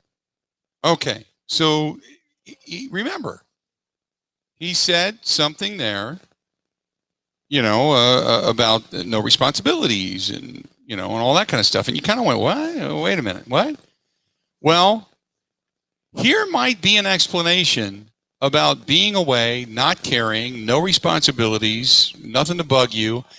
This is something that was brought up, Emmanuel Acho, on what was the show that this came off of, Ben? Speak for yourself. Speak for yourself. Talking about the NFL. This is what he had heard in regards to Aaron Rodgers. Take a listen. He looks real petty, but here's why I said what people don't know is the story my brother has shared with us publicly on his show and in private with me about how last year when they were negotiating the collective bargaining agreement, all the reps from the 32 different teams, the player reps were there. Mm-hmm. Aaron Rodgers is a Packers player rep, but he was not at the majority of the negotiations. He flew in on the very last day, and he flew in on the very last day to make one grandiose statement. He said, I don't want to have voluntary workouts, and I don't want to have voluntary minicamp. The seasons are long. There's no need for the voluntary workouts. Let's just show up for training camp. Obviously, as we know, there's a collective vote on the collective bargaining agreement, and everyone voted against Aaron Rodgers. So what did Aaron Rodgers do? Well, if y'all not going to vote with me, I'm just going to give myself my own voluntary off season and not have to show up. To me, that looks petty because if you're a part of a group and the group is making a collective decision with a collective vote, well, then whether they vote with you or against you, you being a part of that group should err on the side of wherever they vote with. That's how groups and teams work. You can't say you want to do something, but yes, let's make a group vote. The group votes in the direction opposite you, and now you're like, you know what? I don't even want to do it. I'm going to just go do my own thing. That's what Aaron Rodgers is doing. We are all assuming that Aaron Rodgers isn't at minicamp and isn't at OTAs because he wants a new deal or because he's upset with the Packers. When in all honesty, I just don't think he wanted to go anyway. And he's going to go ahead and mask it behind all the drama that's going on. That's it. What are your thoughts? He wanted to get rid of mandatory minicamps. He wanted to get rid of OTAs. He wanted the rest of the league as players to vote with him. They didn't do it. So is this his way of protesting, if you will, the minicamps and the OTAs? Just saying, look, I'm not coming back. I'm not doing that. I know the system. I know what I'm doing. There's enough there that we can work on. Now, if he's doing that, it's unbelievably petty, and he's right, if that's indeed what he's doing. But it might explain all of this. Rumor has it today that, he apparently has renewed. Somebody started the rumor that he has renewed his membership to the Green Bay Country Club. I don't know. We'll wait and see. Hopefully it's true. But maybe he just comes. Now, he did, don't forget, in that Kenny Mayne interview, talk about culture and philosophy. It seems like there's more to it than this. Like he just has had enough and he's going to walk away. But the consensus, as I had stated yesterday when we were when I was with all these different, former players, there's a couple of things you don't do. One of them is you don't walk out on your teammates when you've got 2 years remaining, unless you're in a contract year trying to get yours. That's understandable. But to walk away on principle at this point, trying to change a culture in which everybody else is there participating in, that's not the way to go. So we can maybe go back to this on Monday, but I wanted to kind of stay away from that today. Today was just a good, fun day. Good stuff today. So we're here. We're here the rest of the week. I'll be back on Tuesday, as a matter of fact, not Monday, but Tuesday. I got a couple things going on, playing in a charity golf outing on Monday and closing on my house on Monday, which is fantastic. But it's getting all that done. So I'll be back on Tuesday. Ben, it's you and who? Ebo or Nelson? Yeah, it's the Ben and Ebo show on Monday. The Ben and Ebo show. I'm liking it. I'll be listening in somewhere, some way, shape, or form. That's for sure. Enjoy the Deer District coming up tomorrow night too, man. Okay? Yeah, go Bucks. There you go. Go Bucks. Time for us to go. Have a good one.